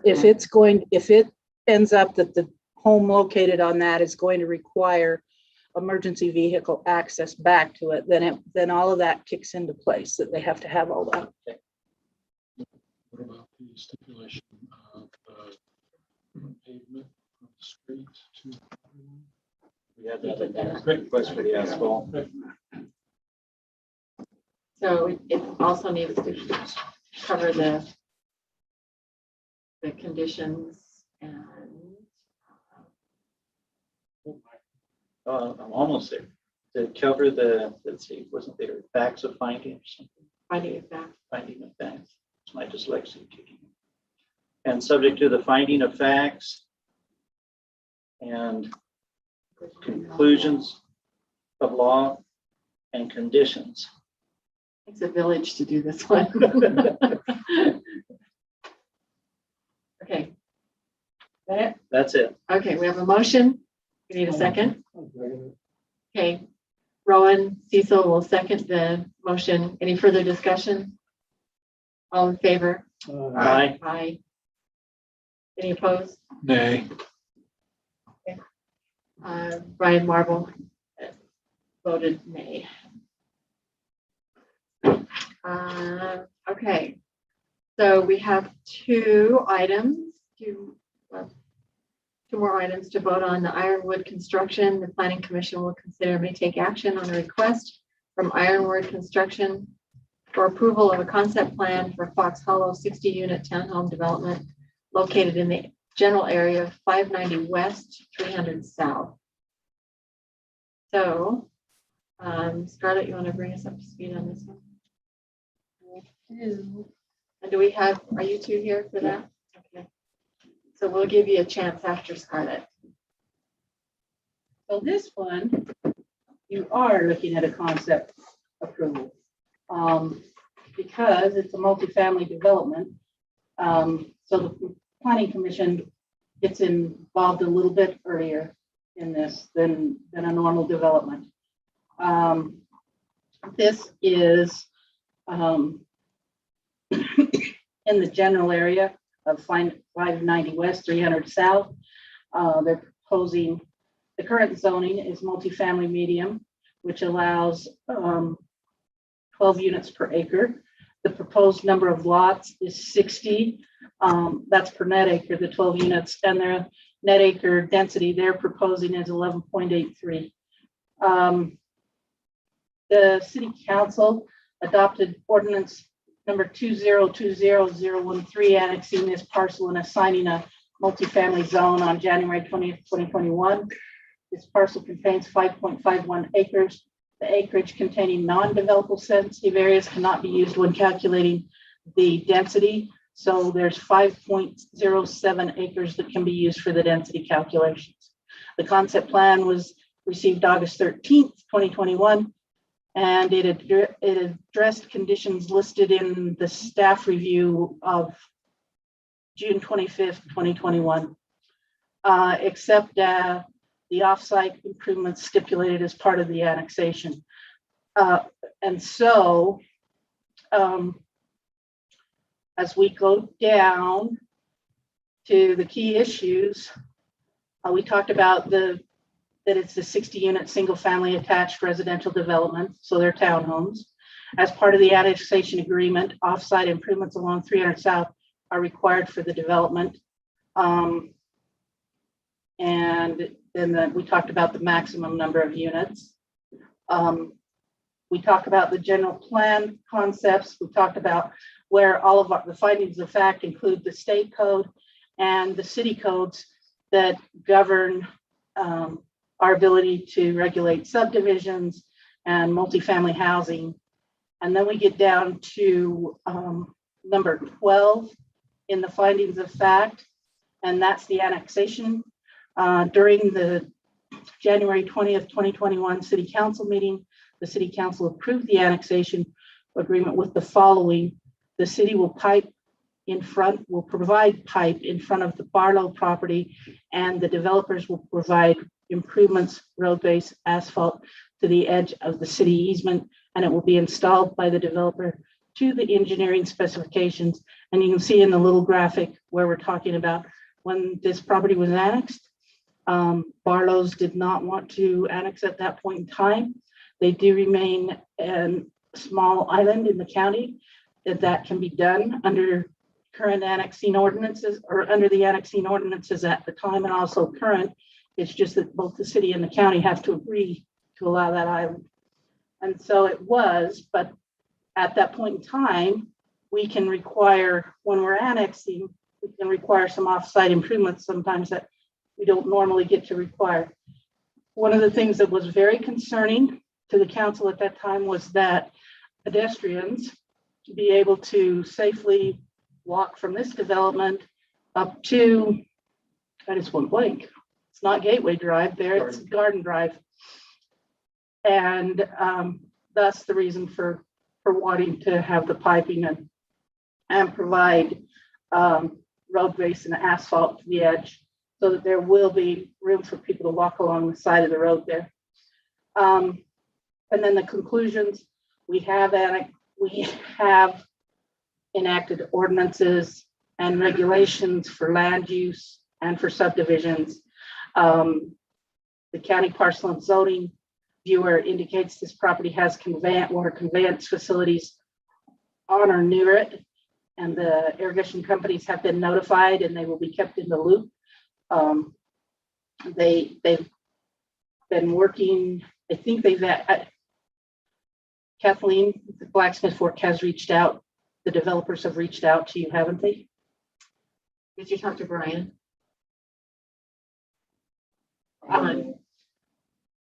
Brian said you were working on plans for down in that area, so I don't know for sure. Right there where that piping is on the front. I don't know of anything that we have going on currently with that. Okay. I was under the impression that Brian had talked with you. Okay, we still need to do that now. That's a different hat that I wear. Okay. So, but they will have to as part of this, and the developers in the city and the irrigation company will support what the irrigation company recommends there. Talks about our general plan, encouraging housing options to meet the need of all residents of all ages, income level, and family size, regardless of their stage in life. The framework map indicates this area is in a 10-minute mixed-use node and adjacent to neighborhood residential development. So it's appropriate development for the area that it's in. The transportation plan identifies this area 300 South as a major collection road. And then right below that, it shows the cross-section width that a major collector road needs to be built to. It identifies this area of 300 South as a limited access road. So we can, in this area, we can help people where they can access that road. It also identifies this area of 300 South as a separated buffered bike lane. And as you can see in the following illustration, there's an example of Now, they don't have to build this exact profile.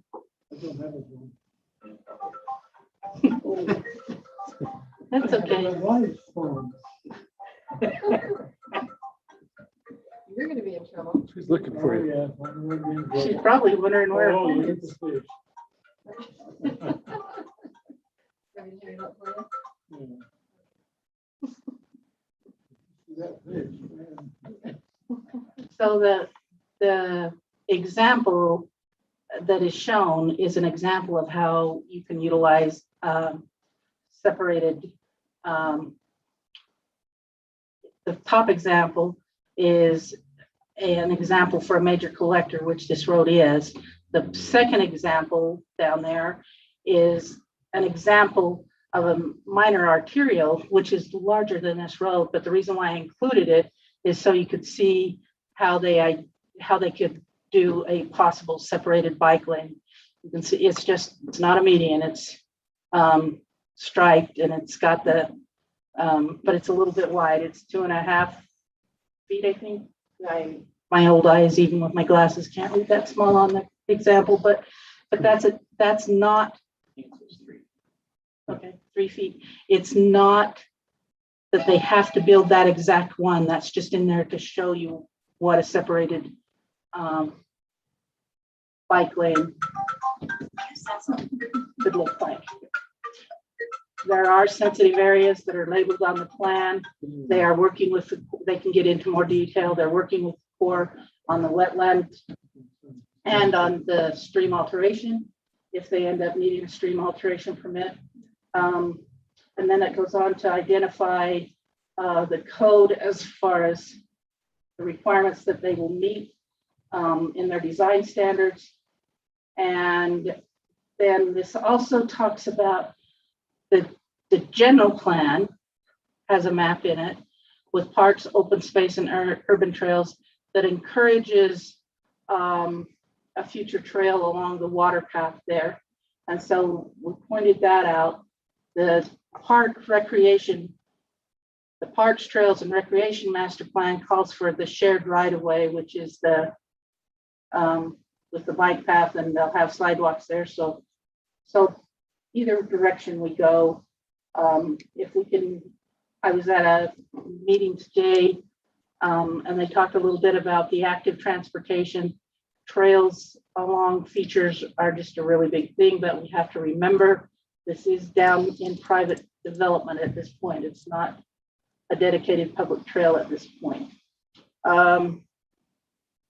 That's something you might could negotiate. But right now, we're just calling out that there's the possibility for that. The minimum right-of-way width we've already discussed. So the conditions that we are recommending is that they identify the anticipated public or private amenities, which they did do. The only amenity they're going to do is a play area. And then they've got this large grassy area, but they are identifying a play area. They need to show and identify the offsite improvements required by the annexation agreement. And there's a copy of the annexation agreement attached to the staff report. And, there's a copy of the minutes showing the motion that approved and what was required. And then the additional concerns then they need to correct the street profile to show the bike lanes, address comments from other staff members, if any. And then, of course, we have our standard disclaimer that we're all doing our best, but when push comes to shove, we cannot inadvertently approve something that that violates the law. So the developers need to keep us in line as well as we keep them in line. We've talked to them about connectivity with other developments. The applicant, you can talk to them more about it, but they did report that they've discussed it with the adjacent property owner, as both projects are private. The adjacent property owner refused the applicant to both utilities and drive access. They also discussed plans for sewer. They plan to gravity flow as much of the development as possible. If necessary, they will have a private lift station. Off-site visitor parking was discussed. As we talked about in our earlier discussion, The code requires 0.25 spaces per unit for off-street parking. The minimum requirement for 60 would be 15. The applicant is providing 20, so they are providing more visitor spaces than normal, or than the minimum requirement. And then they are having the wetlands delineated and working on the stream alteration permit. So that is our report from staff. As the planning commission, you can look at this. You can also talk to them about any conditions that you feel like we may have missed. One of the things that they are showing on this, different from what they had originally planned, they are phasing this. And Aaron Walker has looked at the plan for the phasing. It will be okay as far as fire access goes. So they will be phasing it. The north portion of the property will be done as part of phase 1. And then once they get all the permitting and everything in place on the mitigation and the stream alteration, then they can come in with phase 2 and complete the development. So any questions before we turn it over to the 2 gentlemen that are here from Ironwood Construction? Okay, thank you. Which of you gentlemen would like to speak? Or you can team it, the 2 of you can come up. No, Dan Tustin, Ironwood Construction, we're here representing the owners. I'm not sure the owners did make some agreements early on before we were brought on as far as irrigation, but we can. Spell your last name. Tustian. Right, yeah. Yep. Thanks, Scarlett. I mean, Scarlett really represented this really well. The only thing I'll add to it is that the owners are looking to do, they're looking to do a little bit wider, a little bit larger unit. Their direction that they've given us is just that they want it to be a good sellable unit. I don't know if it drives the cost up on the sale portion of it, but they want to provide a nice unit. So some of these controversial things that we've been talking about tonight, you'll see on our preliminary plat, we addressed them. So sidings shouldn't be an issue. 2-car parking inside the unit on the main floor, as well as a few extra parking stalls more than required. Some open areas, some play areas for kids and families. We're still mulling over a few other amenities, small things like bike racks and things like that. Other than that, it should just be a nice community, kind of secluded with the waterway in between. Where's the extra parking going to be? They're spread around, and you can see them on that map. They're spread throughout. There are a couple between. Yeah, they're between and around, and so there's, like Scarlett mentioned, there's 5 extra other than what's typically required. You don't have a wetlands delineation yet. We're working on it right now. We're working with Corps of Engineers.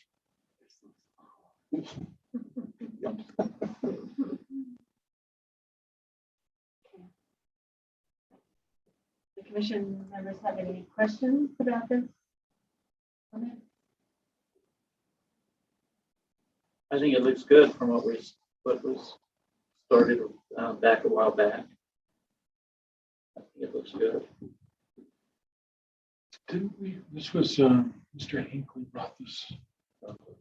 Dunkley, Hinckley, something. Dunkley. He brought this to us, and we approved what? What did we approve? We approved that we could, that this could be changed. Annexation.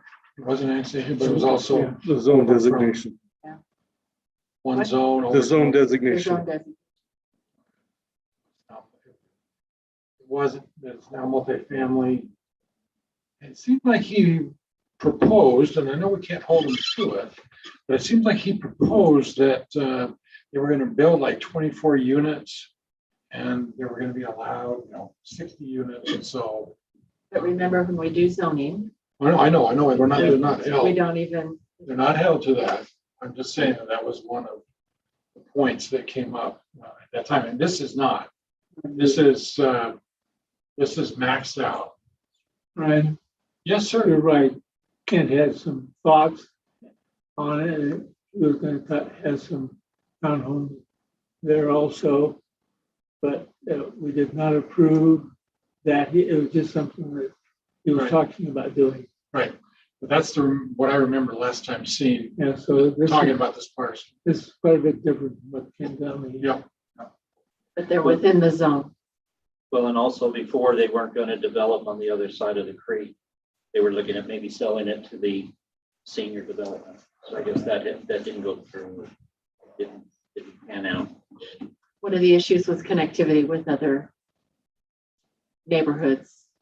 Yeah, we approached the neighbors with not warm welcome, both for utilities not and a connectivity. warm reception. We're willing to even adjust if it's possible, but being both private communities, we can't force them to do that. So you border on the Champlain.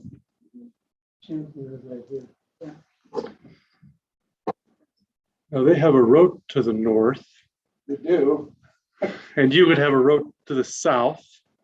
that turnaround, yes. They don't align. They don't align, and like I said, we could make them align, but unless there's some cooperation, I don't know. You could have a fence, but at some point you could have both in the same spot, right? Yes. And I don't know how to approach that other than what we've already tried to do. So if there's some suggestions, I'm open. Cause a meeting out in the hot sun. In the middle of the day. Their design is to have a road to the north. So as long as you have a road to the south and they align, then they'll align. Put yours, because theirs has already been approved. Theirs has already been approved and established. Yeah. And it is to the line. So I think we ought to add that into our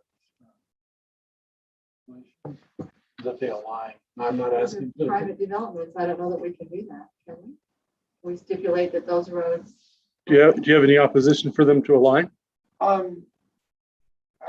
We would have to adjust, and if they're private developments and they're never going to connect, I would question why we're going to do it. Well, we don't know that part though. All we know is that it would be nice if they connected, and the possibility goes away if they don't align.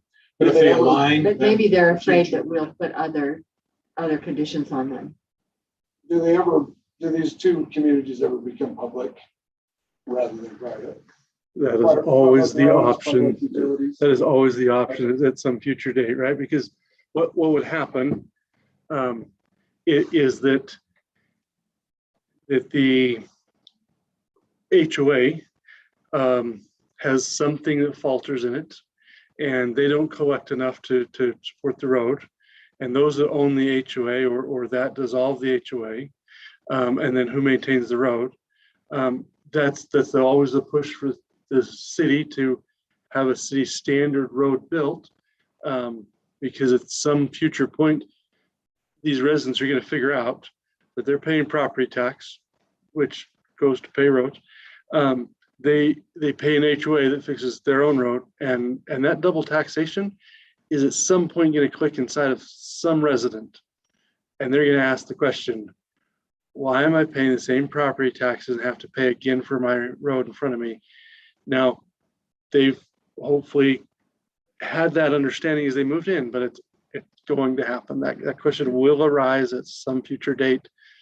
And that's what we have with private streets. The more private streets you allow, more of that question will come up in your face someday. And that was exactly the point with Champlain's, is they were worried about our traffic on their roads, who maintains them, our sewer running down their private pipe, and who maintains that.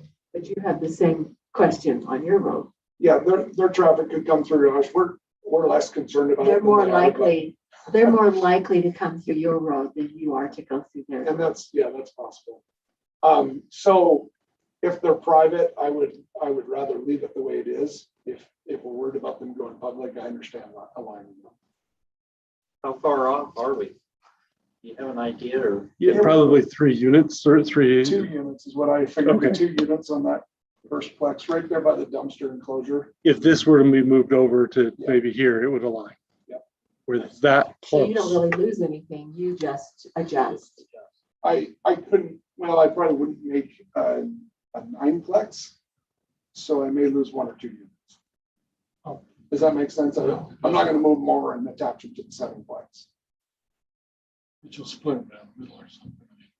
There's 27 lots here, There This side? are, oh, on that side, yeah, I believe so. and you're gonna end up with 27, no matter where you put that turnaround or that. I may not, I may lose a lot, I may lose a lot or two, depending on how we get through. And you're good with that? Well, it's not my preference. But I'll leave that to you guys. I understand the need for connectivity, and if they were public, I would completely understand. When we met with Champlin, we suggested that if we're not going to connect, that they discontinue that road and put in another lot themselves. And that's their choice. But I see this as two separate private developments that don't connect. And your reasoning for that is specifically for the turnaround. Is that correct? No, For emergency? the emergency turnaround is just to meet code. The connectivity is just because they weren't willing to entertain it. And being the reason for was traffic and sewer flows and things like that. Well, they're putting in their own sewer pump, Mm-hmm. but they eventually want to connect to the city. We actually offered to pay a portion of that sewer lift station if we were able to connect. We were willing to pay more than 50% of it. But I don't know what reason why, but they did not want to entertain it. We compel that. Probably not compel that, but we could compel where he puts his road out. Because at some point we asked them to put a road out because it would become landlocked, and the worry is that this piece would become landlocked, and that's why they have the out they have is for this piece. That's why it was built. That was why they have it designed, because we said you can't landlock a piece if they can't go across that open water. You've got to have some accessibility to it at some point. Anyway, But if we were across the open water, then it's not landlocked. then it's not We meet landlocked. Fire code. We Right. don't have more than 30 units back Right, there. right. Turn around. So, anyway, as far as compelling Champlin, we've designed their requirements and they are what they are. I don't think you can do anything with that. You can't compel them to take the sewer from somewhere else. They privately own that. I think. But their plan has always been to connect to the city. This is only a temporary measure. That's what they said when they. Well, hold on. Their lift station is a temporary lift station. They connect at 500 South, but they've never indicated that the sewer with inside of theirs before their lift station. The lift station is the temporary piece. Everything else north of that or that flows into that, you know, at that point, the lift station will flow into the city sewer. I mean, they have to, eventually we take it. It's just at what point we take it. And we currently take it after the lift station, so they have to maintain it. But at some point we would say, we'd like you to abandon a lift station if we can gravity feed it.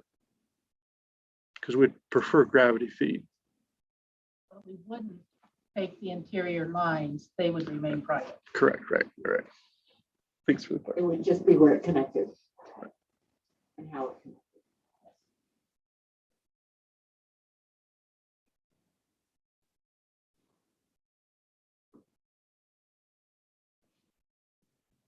I Where's my think, magic wand when I need it? Should I make one more comment on that while we're thinking Yeah. about it?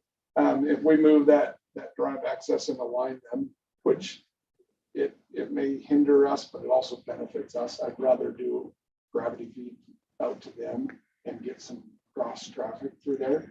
That's our intent. That would be the My- trade-off. My right? one concern is if we do that and we displace those two units, I'm not sure about fire code, if that road is long enough, whether I'd have to have a hammerhead turnaround at the end of that road now, because I'm too far deep. Does that make sense? What is the code on that? Does anyone know?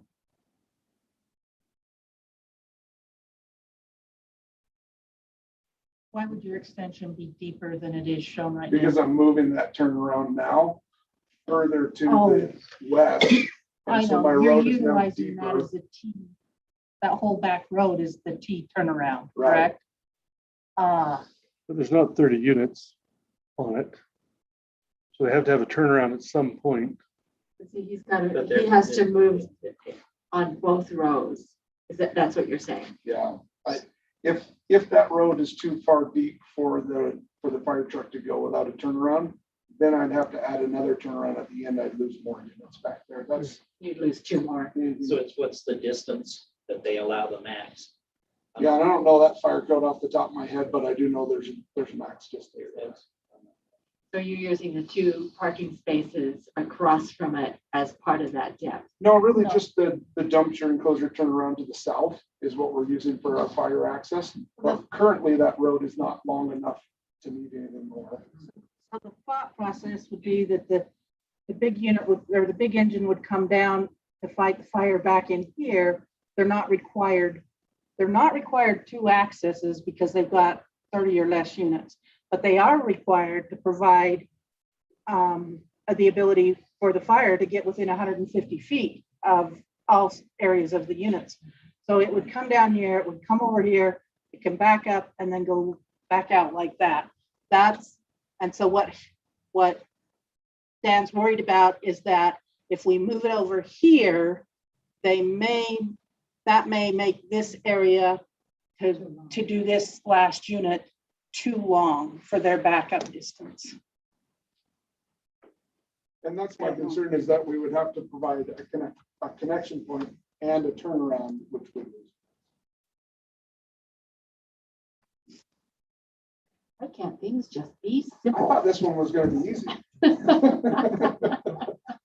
But if you could move them and the distance was acceptable to the fire department, that's something you would entertain. I would, yeah. Even if we lose a unit or even 2, I think the owners would prefer to have that connectivity. On our side of the fence, we're open to it.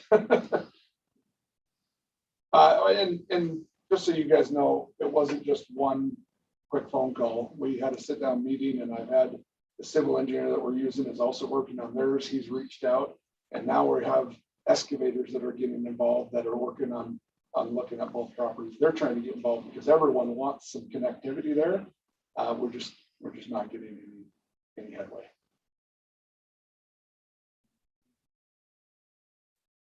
So if everybody wants connectivity, why can't it not work? Except the fire department. Well, I didn't see the point in aligning roads to put a fence between them and never open it up. Right, If I'm gonna do that, I might as well put it where it makes sense on our property. right. Other than if it's a gate, the fire department has a key to all the gates. They have a big lock. It could help, but we meet the fire code with this design too. Sure. I mean, there's pros and cons to it. Just the access to the dumpster access. I think it's great. It's just that we don't know what's gonna happen tomorrow. When we approve this, that was one thing. Now we're talking about approving this one. We don't know what's gonna happen tomorrow or the next day. And so aligning 2 parcels, the rest of the city's aligned in many respects, especially downtown. So why not align this one instead of having islands everywhere? It's under 200 feet, then you're all right to move it over to. Yeah, and that's, I'm not sure if it's, I wasn't sure it was 150 or 200, but I'd have to do some takeoff and see where we're at.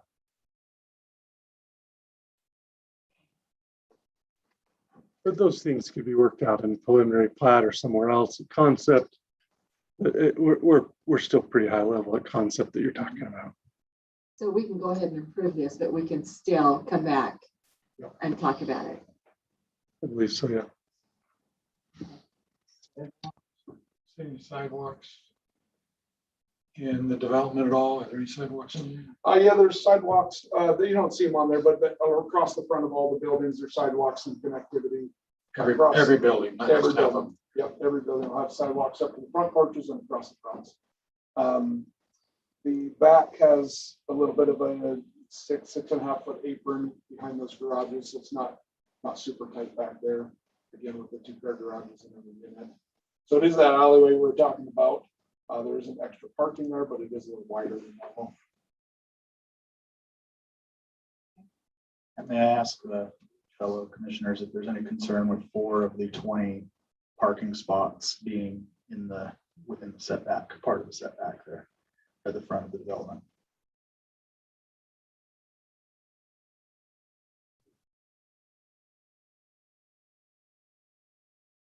Did staff have any issues with that? So these two, are you talking about? There's two on each side, it looks like, that are to the north of what would be the units. I don't have any problem with that. Our setback talks about structures. It doesn't talk about level parking. Okay, any other comments? Okay, I'll entertain a motion. I move that the planning commission approve the request by Island Construction for a concept plan for Fox Hollow, the 6-unit townhome development located in the general area of 590 West, 300 South, with the conditions that are listed in our, we have listed for them. So, With your finding of that. Finding of fact. Conclusion. and the conclusions and the findings of fact that are listed. Okay, The conditions right here. okay. So we have a motion by Rowan Cecil. We have a second? I'll second the motion. Second by Michael Fortune. Further discussion? All in favor? Any opposed? Motion carries. On to the next one, right? Thank you. Can I ask a question on this one? The development of the street, is the street going to be very similar to what it looks like as far as the profile goes? Second west, third west, the entrance to Garden Park. Is it going to be, this is going to have a curb and gutter, it's going to have a parkway. It's going to, it's going to be a full width street here. It's not going to be trimmed back like up on the White House, the White's house. Yes, they're. It's going to be a full width street eventually all the way out. Mhm. At this point in time, the south side of the street is not completely developed, but the intention with what we've done here tonight is in front of this parcel on 3rd South, it's going to be fully developed some of the rest of the streets have been done. And also the Barlow property has to be developed as well. It doesn't weigh on the decision. I'm just curious how it's The going to only go. part of the Barlow property that is being developed right now is that they're piping the ditch. Yeah. We're providing the pipes, they're gonna install it, and then they're making that walking path, but they're not doing curb gutter On sidewalk. Barlow, Barlow. just on this piece that we just discussed. So when the Barlows want to annex into this city, or that parcel gets annexed into the city, that's when the curb and gutters and the street profile will kick in. That's an agreement that's already been done. That is a possibility, that council, they may have other stipulations when the bar, so I don't want It's to, part of the annexation but process. it could be part of the annexation process, yes. Thank you. All righty.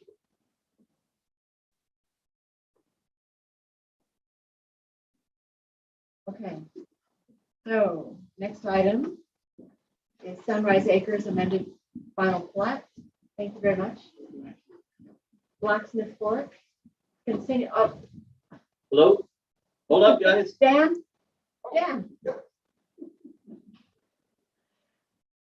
Blacksmith Fork. You'll need to speak with us about that. Okay. So, we give you a card and you can call me.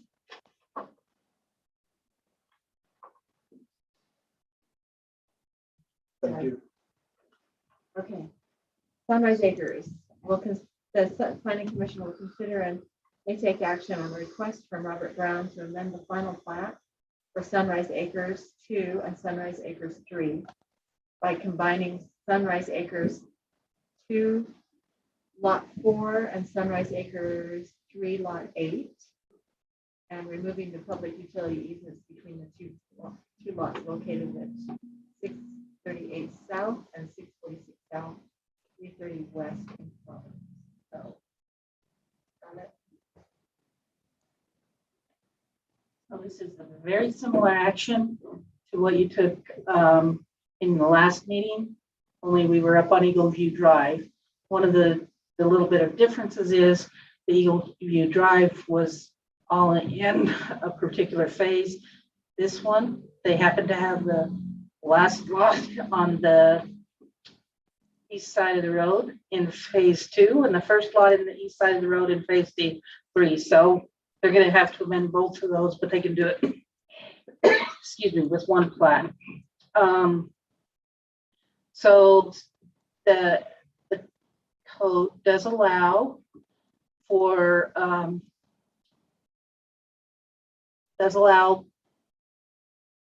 people to combine lots.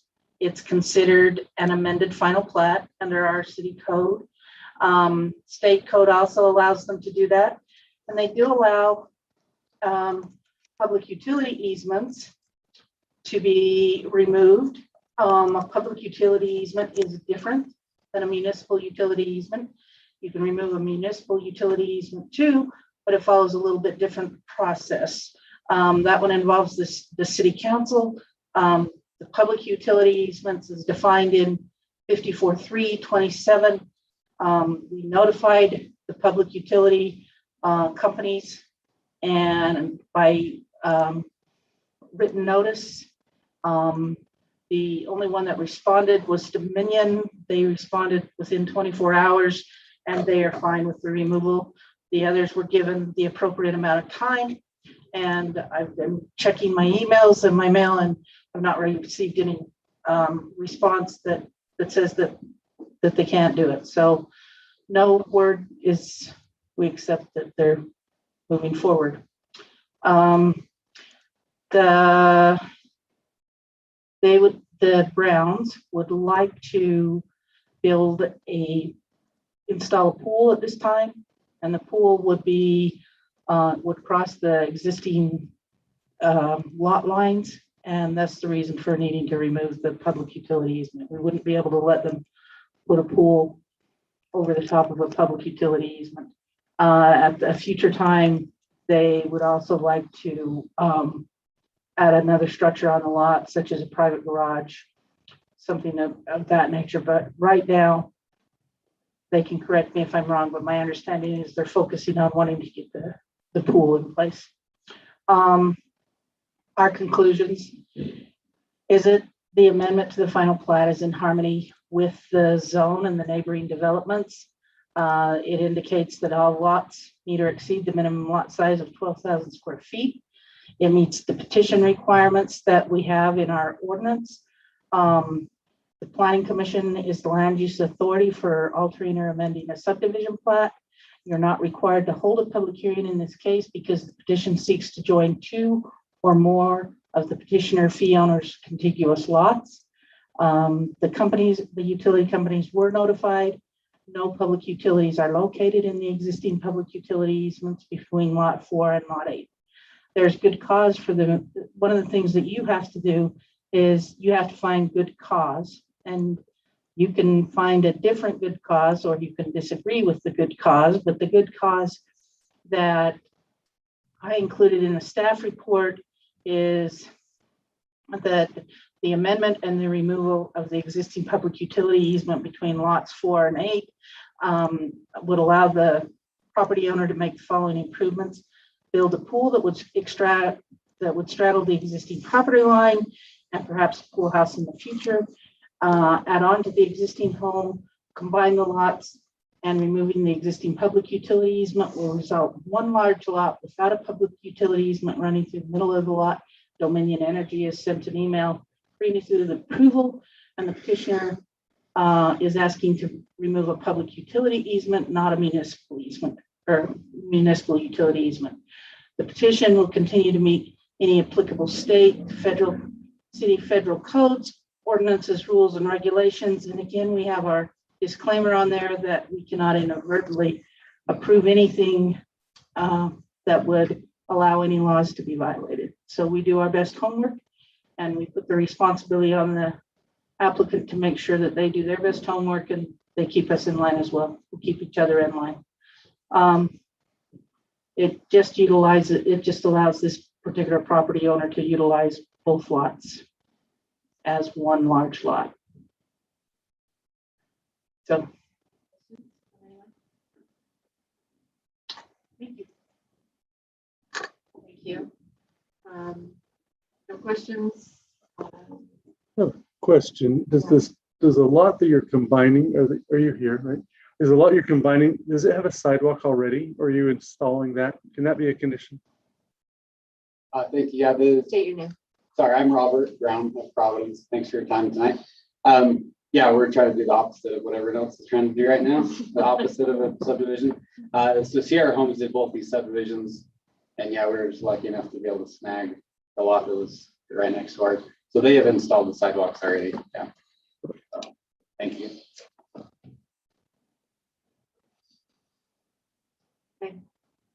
Question, comment? Okay. And personal privilege, a non-voting member can make a motion or can. No. What are your feelings, Joe? What are your feelings? Should have done. It's time to go home. It's like you make a motion. It's Will there be a Robert's barbecue turn. or anything once approved? We want to see. Yeah. You may need to inspect several times. And your son is biting his fingernails back there because he wants that pool, right? Okay, 10 Robert, years it's your of turn. question. Yeah, I'll make a motion that we amend the final plat public utility easement on parcel numbers 02-202-0204 and 20-202-0308, located in the area of 638 south, 630 west, and 646 south, 330 west, to include the findings of fact, inclusion law, and the conditions. Okay, motion by Robert Perry, second by Rowan Cecil. Question, comments? All in favor? Aye. Motion carries. Any opposed? Well, who? I think we have, there's been some concern in the past that we've got people, that most people that want to move into the city would like smaller lots. I would just like to take it as an example that the Browns would like more, and that we need to get more parcels in front of them so they can make it bigger and bigger. That's more lawn to mow. Yeah. Yes. Thank you. Okay, thank you so much. Appreciate your patience to sit through all the rest of the stuff that's going on in here. Okay, we have two study items. Item number 7. Charlotte? Good night, thank you. Come to our concert. Are you performing by chance? I'm not. I just want people there. So, Joe was our chairman on our appeal authority prior to his time being on the planning commission. And we've had great people that have served on the appeal authority, but one of the things that we have struggled with is making sure that they were able. Joe has not been a problem because of his job. He gets a lot of the training that he needs, but some of the other volunteers, making sure that they have adequate training, where it's not a regular meeting, it's a meeting that's held as needed. Sometimes scheduling that meeting has been difficult. And then when we hit the COVID thing, it was even more difficult, even with Zoom. Some of the members were not in areas that they could Zoom, so we struggled. We looked at our ordinance, we looked at other ordinances, North Logan and Nibley, maybe it was Smithfield and Nibley. They use an administrative hearing officer. So rather than having a board or a commission, their appeal authority, and they've also designated that person to hear their variance requests as well. It's one person. That person certainly can do it for multiple cities, or it could just be somebody that we work with and that does it just for us. But it's much easier to be able to schedule with one person. We can keep them trained, particularly if we're looking to utilize somebody with a background similar to Joe's, that's an attorney that has land use experience. That's all the better for us. They can look at the legal arguments. The way we do it right now, there's actually the board, and then there's 2 attorneys involved. We provide an attorney for the board, and we provide an attorney for the staff.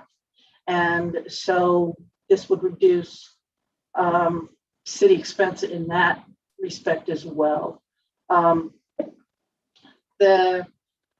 It talks about the findings of facts that allow us to create the appeal authority. And this is a land use ordinance, even though we don't have it in the land use section of our city code. It's still the appeal authority, and the authority to hear variances does fall under the land use code in state code. That's why you get to hear it. If you feel like, now the multifamily design standard, we didn't hold another public hearing because you were making some changes after already holding a public hearing and the council reviewing it. This one, we will need to send it to a public hearing. So what you would be doing tonight is making recommendations, if any, and then making a recommendation to schedule it for a public hearing. Then we'd move forward with the public hearing, and then at that point, you'd make your recommendation to city council. So the only conditions are that before making a recommendation to a legislative body on an amendment to existing land use regulation, the public hearing shall hold, or the planning commission shall hold the public hearing in accordance with 10(9)(a). And I have 404 there. That might, no, it is 404. And then the applicant shall meet all applicable city, state, federal laws, codes, and rules. That might be 204. I'm going to have to check that reference. But anyway, we will follow state code in spite of what I might have cited on the staff report. So I'm pretty amazed that you can pick that out without the book in front of you. So going through the changes, like I said, the big change to this whole thing is that we are changing from a commission or a body to an administrative appeals hearing officer. They will still have to follow all of the rules involved in a variance or involved in an appeal, and make their record of decision just the same as the appeal board would. So questions or concerns about going from a board to an administrative appeals hearing officer? I have a question for you. Ask away.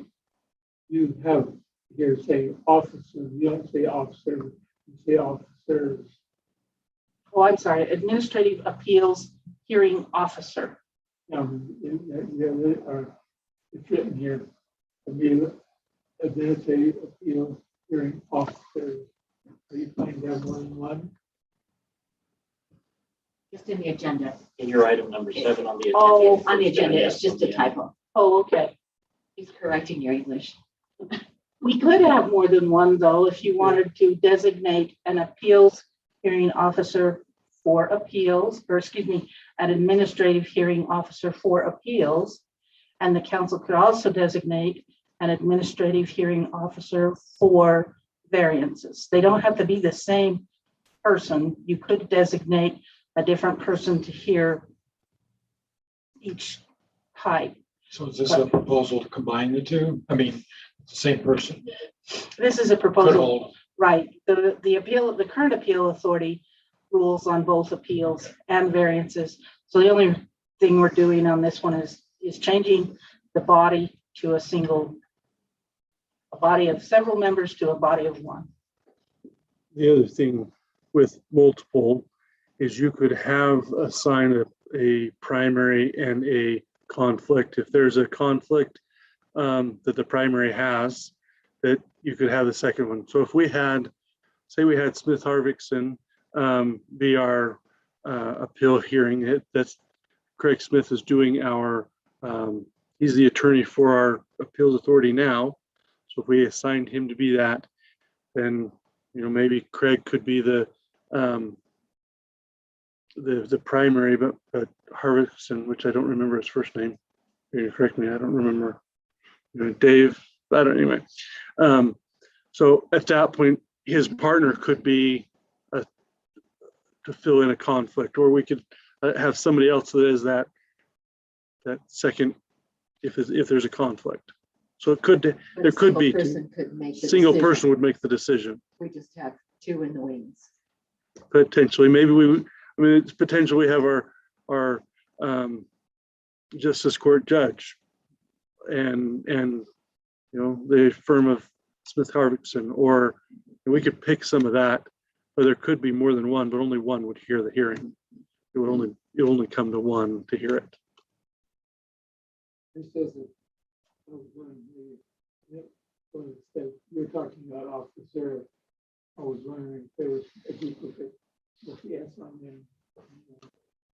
That was probably a typo. All right. And what it does is it allows us to think of other possibilities. And the ordinance does allow that, the way it's written. It says, with the advice and consent of the city council, the mayor may appoint separate administrative appeals hearing officers, one to hear the appeals and one to hear the variances. So you don't have to decide right now and say we will have to. That is a decision that you could, if you wanted to recommend the ordinance be written that way. But the way it's written right now, that gives the city council the ability to appoint one to each type of hearing. I ask a question of Joe. It sounds like you served on this board. In your opinion, do the benefits of being more efficient outweigh the risks of having this authority put into the hands of one person? My feeling on it is first off, it comes before us to do a public hearing and we make a recommendation. And if our recommendation is no, the city council can still adopt it over our recommendation. Just so everybody understands what that is. My own personal feelings is I've appeared before hearing officers in other cities and found it a very impersonal process. And somewhat like you're appearing before a judge, but he's not been vetted by the proper process of a judge. And I actually like the citizen route. I understand the difficulty in getting someone to be educated as to it. I remember when I sat on it, Randy Simmons, and help me out. Mary Hubbard. Yeah, Mary Hubbard, thank you. We're very diligent in trying to understand the technicalities that there are on the land use decisions, but they did a good job, did a great job. And I sort of like the citizen that, you know, the mayor. How about former mayors, Joe? What's that? How about former mayors? What do you mean by that? I'm not with Like you. Randy Simmons on the appeals commission. To be the person, right? Is that what you're talking about? Well, no, I'm talking about I think you're talking about keeping the current form. Citizen involvement rather than an attorney. Yeah, I like the current form because it keeps it at a local level where the citizens are. So perhaps. Better get to Mike. So perhaps the issue we have is selection of individuals who, for various reasons, are unavailable or ineligible because of a conflict. And so if the mayor picks the right people, there are people that don't have those conflicts or availability issues. So, and you have a number of attorneys in this community that you know, I welcomed the opportunity to serve when it was. I didn't get paid like the money I get paid with the planning commission. What's money I didn't know anyway? this job paid anything. But I did it because I felt it was giving back to the, Who else do you know that's an attorney here in the city? I can check it out. I mean, We have some other prominent individuals who've been on the planning commission in the past, been on the council in the past. We can probably think of a dozen right on. We sat down for a few minutes. the reason I asked to be considered for the planning commission is I felt like I wanted to change and be at this level to sort of fill me out on experience of what there is. And I have a different experience with this commission. My friend had a home that she wanted an exception on, a variance. She wanted to turn it a different way on a street. And it took them nearly 3 months through a series of issues with the members. They couldn't all meet and somebody got hurt. And so it put it off for 3 months. It cost her an extra $10,000 for her house because they turned her down. And when they turned her down, she had waited 3 months and then cost her $10,000 more in the contract to do it. And so reading this, I was in favor of that because you've got one person whose job it is to come and make those judgments. We can maybe put some conditions in there that we get someone that is from the community, so it's not so impersonal. But that was a problem for her, and I don't know.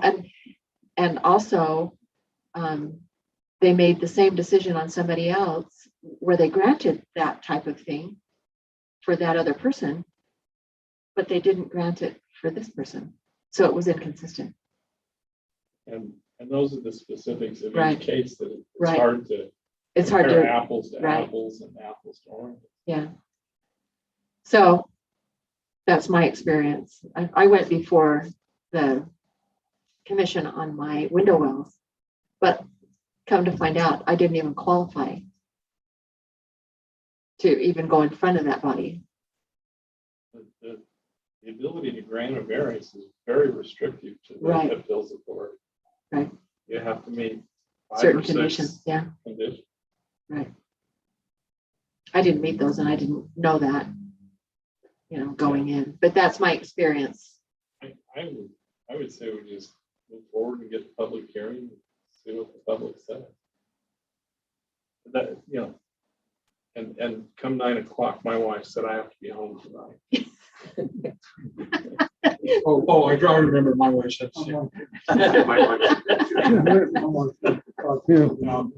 I think that's good advice. Let's have the public hearing and hear what people, we don't have to make a decision tonight. We can move it forward to a public hearing and see what the public wants. But very few people even know about this particular commission, and very few people have ever been in front of it. Yeah. So I And imagine that's there's why not I gonna be a offered, whole lot because I of won't be feedback. talking about public hearing. Yeah. But I appreciate you asking. But I think we ought to Appreciate get more information. your opinion, Joe. Okay, so can we just, do we have to have a vote on this, or we just say, let's move ahead to a public hearing? Okay. One last thing, let's do it fast, Yeah. because this one's a no-brainer. I say that, and then there might be a problem. So we currently have a section on sensitive areas, which I think is an important section in our city code. Couple of the things, some of the stuff in it is extremely difficult to enforce in an even manner, even with circumstances. And so we're kind of looking at being able to enforce the code better.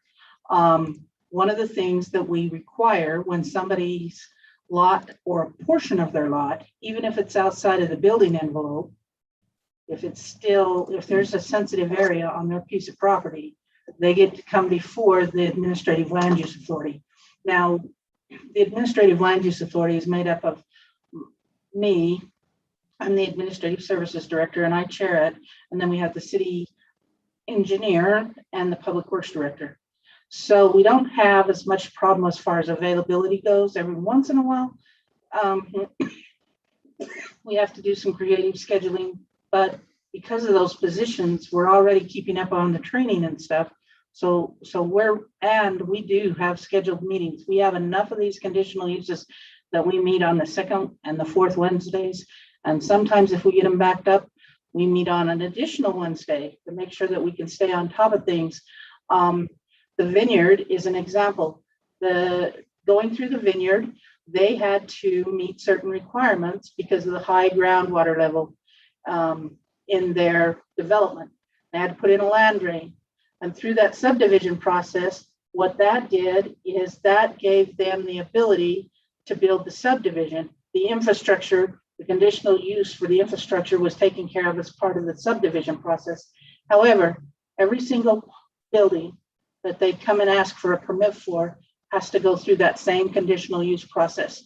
Even though the mitigation strategy is the exact same for all of the buildings, they still have to go through that process. So we've added this, there's an extra step added in there because the developer had to solve the problem. And now each building permit has to acknowledge that they're going to follow the developer's way that they had to solve it, which can be taken care of through other authorities. For instance, the building code, our own city code that we have to go through as far as the subdivision process. The fire code comes into play. So many of the conditions that we're talking about when we deal with people on these sensitive areas are coming right out of codes that whether we put it down as a condition or not, they got to meet it. So we're kind of adding a step that's duplicating efforts.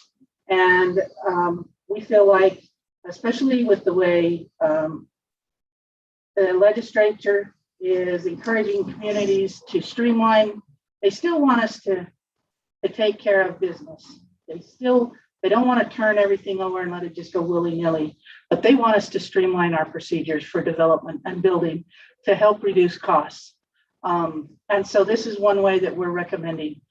So the process is one of the things that we would like to do is we'd like to take the conditional use out of the chapter, but we still want to make sure that everything is safe. And when I went through and redid this chapter, I looked at Logan City's and I looked at North Ogden's, and because I know that both of those communities have some of the same issues that we do. I made sure that our definitions were up to date as far as other codes, regulations. But here's one of the differences. All requests for permits involving a lot, parcel or site fully located or partially within a sensitive area shall comply with the following regulations before the issuance of any permit. So before they can get a zoning clearance or before they can get a building permit, they have to go through and they may have to provide us with engineering studies. One of the differences on this compared to what we have right now is right now they are not supposed to disturb, except to put public utilities in or a road, a piece of property that has a 30% slope or greater. And you think about developing on a hillside and you take all the 30% slopes off the table. You really, in a lot of cases, you've taken a lot of ground. Engineering wise, you can still build in those areas as long as you put good engineering practices into place, which we need them to do that anyway. So instead of holding a conditional use, we're turning it over that they would have to submit findings from an engineering geological hazard study that has been approved by the city engineer. If they're in a flood area, they've got to provide data provided in the form of a flood insurance rate map and flood boundary, floodways map, and a flood insurance study map. We've got a whole chapter on floodplain management, and FEMA has all kinds of rules and regulations that we have to follow. The wildfire hazard and the wildland urban interface areas. We actually can strike wildland urban interface areas because once the one area that was designated as that was annexed into the city, it's no longer designated as that. So we don't have any wildland urban interface areas in the city. We can strike that. And a review from the local fire marshal's office or other fire authority designated by the city. If an individual lot wants to come in, they're going to have to do some of the same processes. If they want to build within 30, we're still going to try and protect those steep slopes integrity to the best of our ability. But if somebody wants to build within 30 feet of a slope that's sloping away from them, then they've got to bring us a study and mitigation strategies as how they can do that and do it safely, rather than just saying, no, you cannot do that.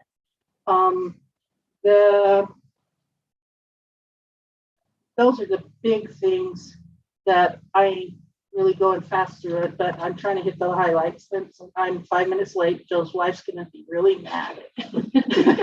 She's actually a nice person. She's a very nice person. She's a very nice She's just person. the fall guy. And if you put that in the minutes, I'm going to object to it. And ask you to- No, she might be even nice people can get really angry sometimes. So, but anyway, so that's what we're trying to do. We are trying to protect our sensitive areas, but still allow people to utilize them in a safe way if the engineering and the data supports that they can do it. If they can't, then they can't. So, I mean, no matter what you try to do, you cannot build on top of a fault line. So there are certain things that they just have to follow no matter what. But people do it in California, apparently. But that's really the whole gist of this. Ryan, do you want to add anything?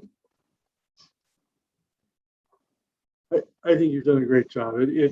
This is, I mean, keep in mind that our staff is the approval authority anyway, with our city engineer, our public works director. Those are the ones that are going to review this anyway, rather than the formality of having it come in, having a public hearing or public meeting and going through all of the pageantry of this. This takes out the pageantry and just gets the work done.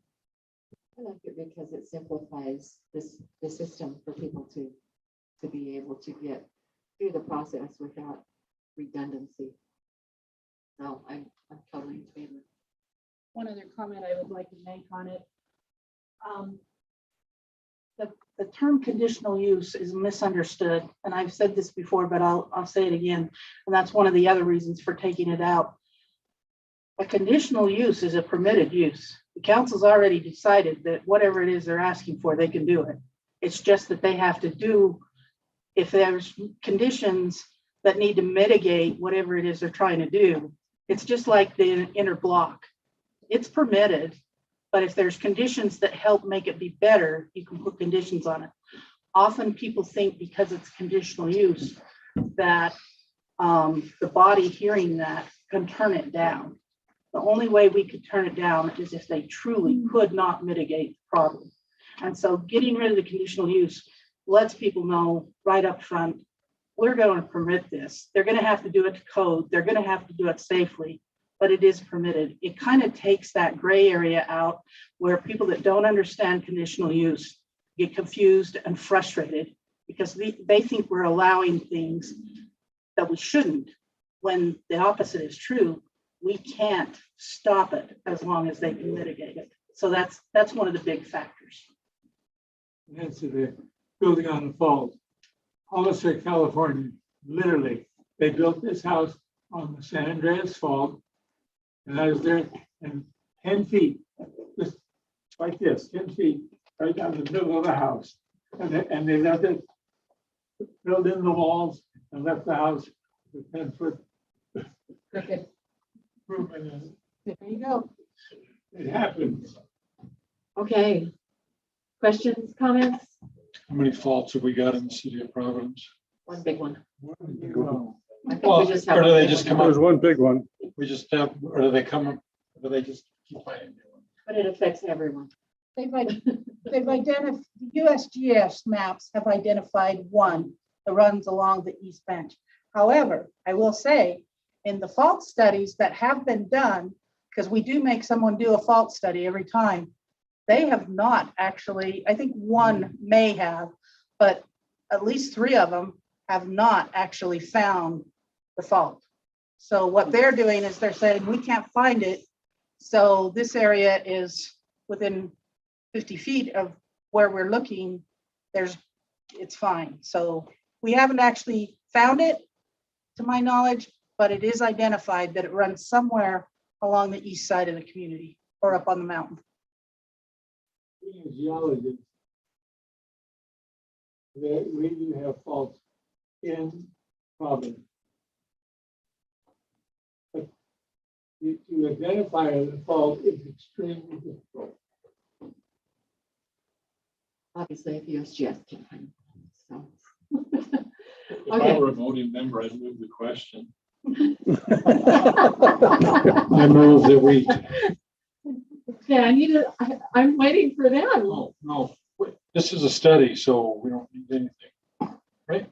Move it on to the public hearing. Oh, Let's move it to a public hearing. Okay, do we need a motion to do that? Okay, we need a motion to adjourn. I move we adjourn this meeting. Okay, second.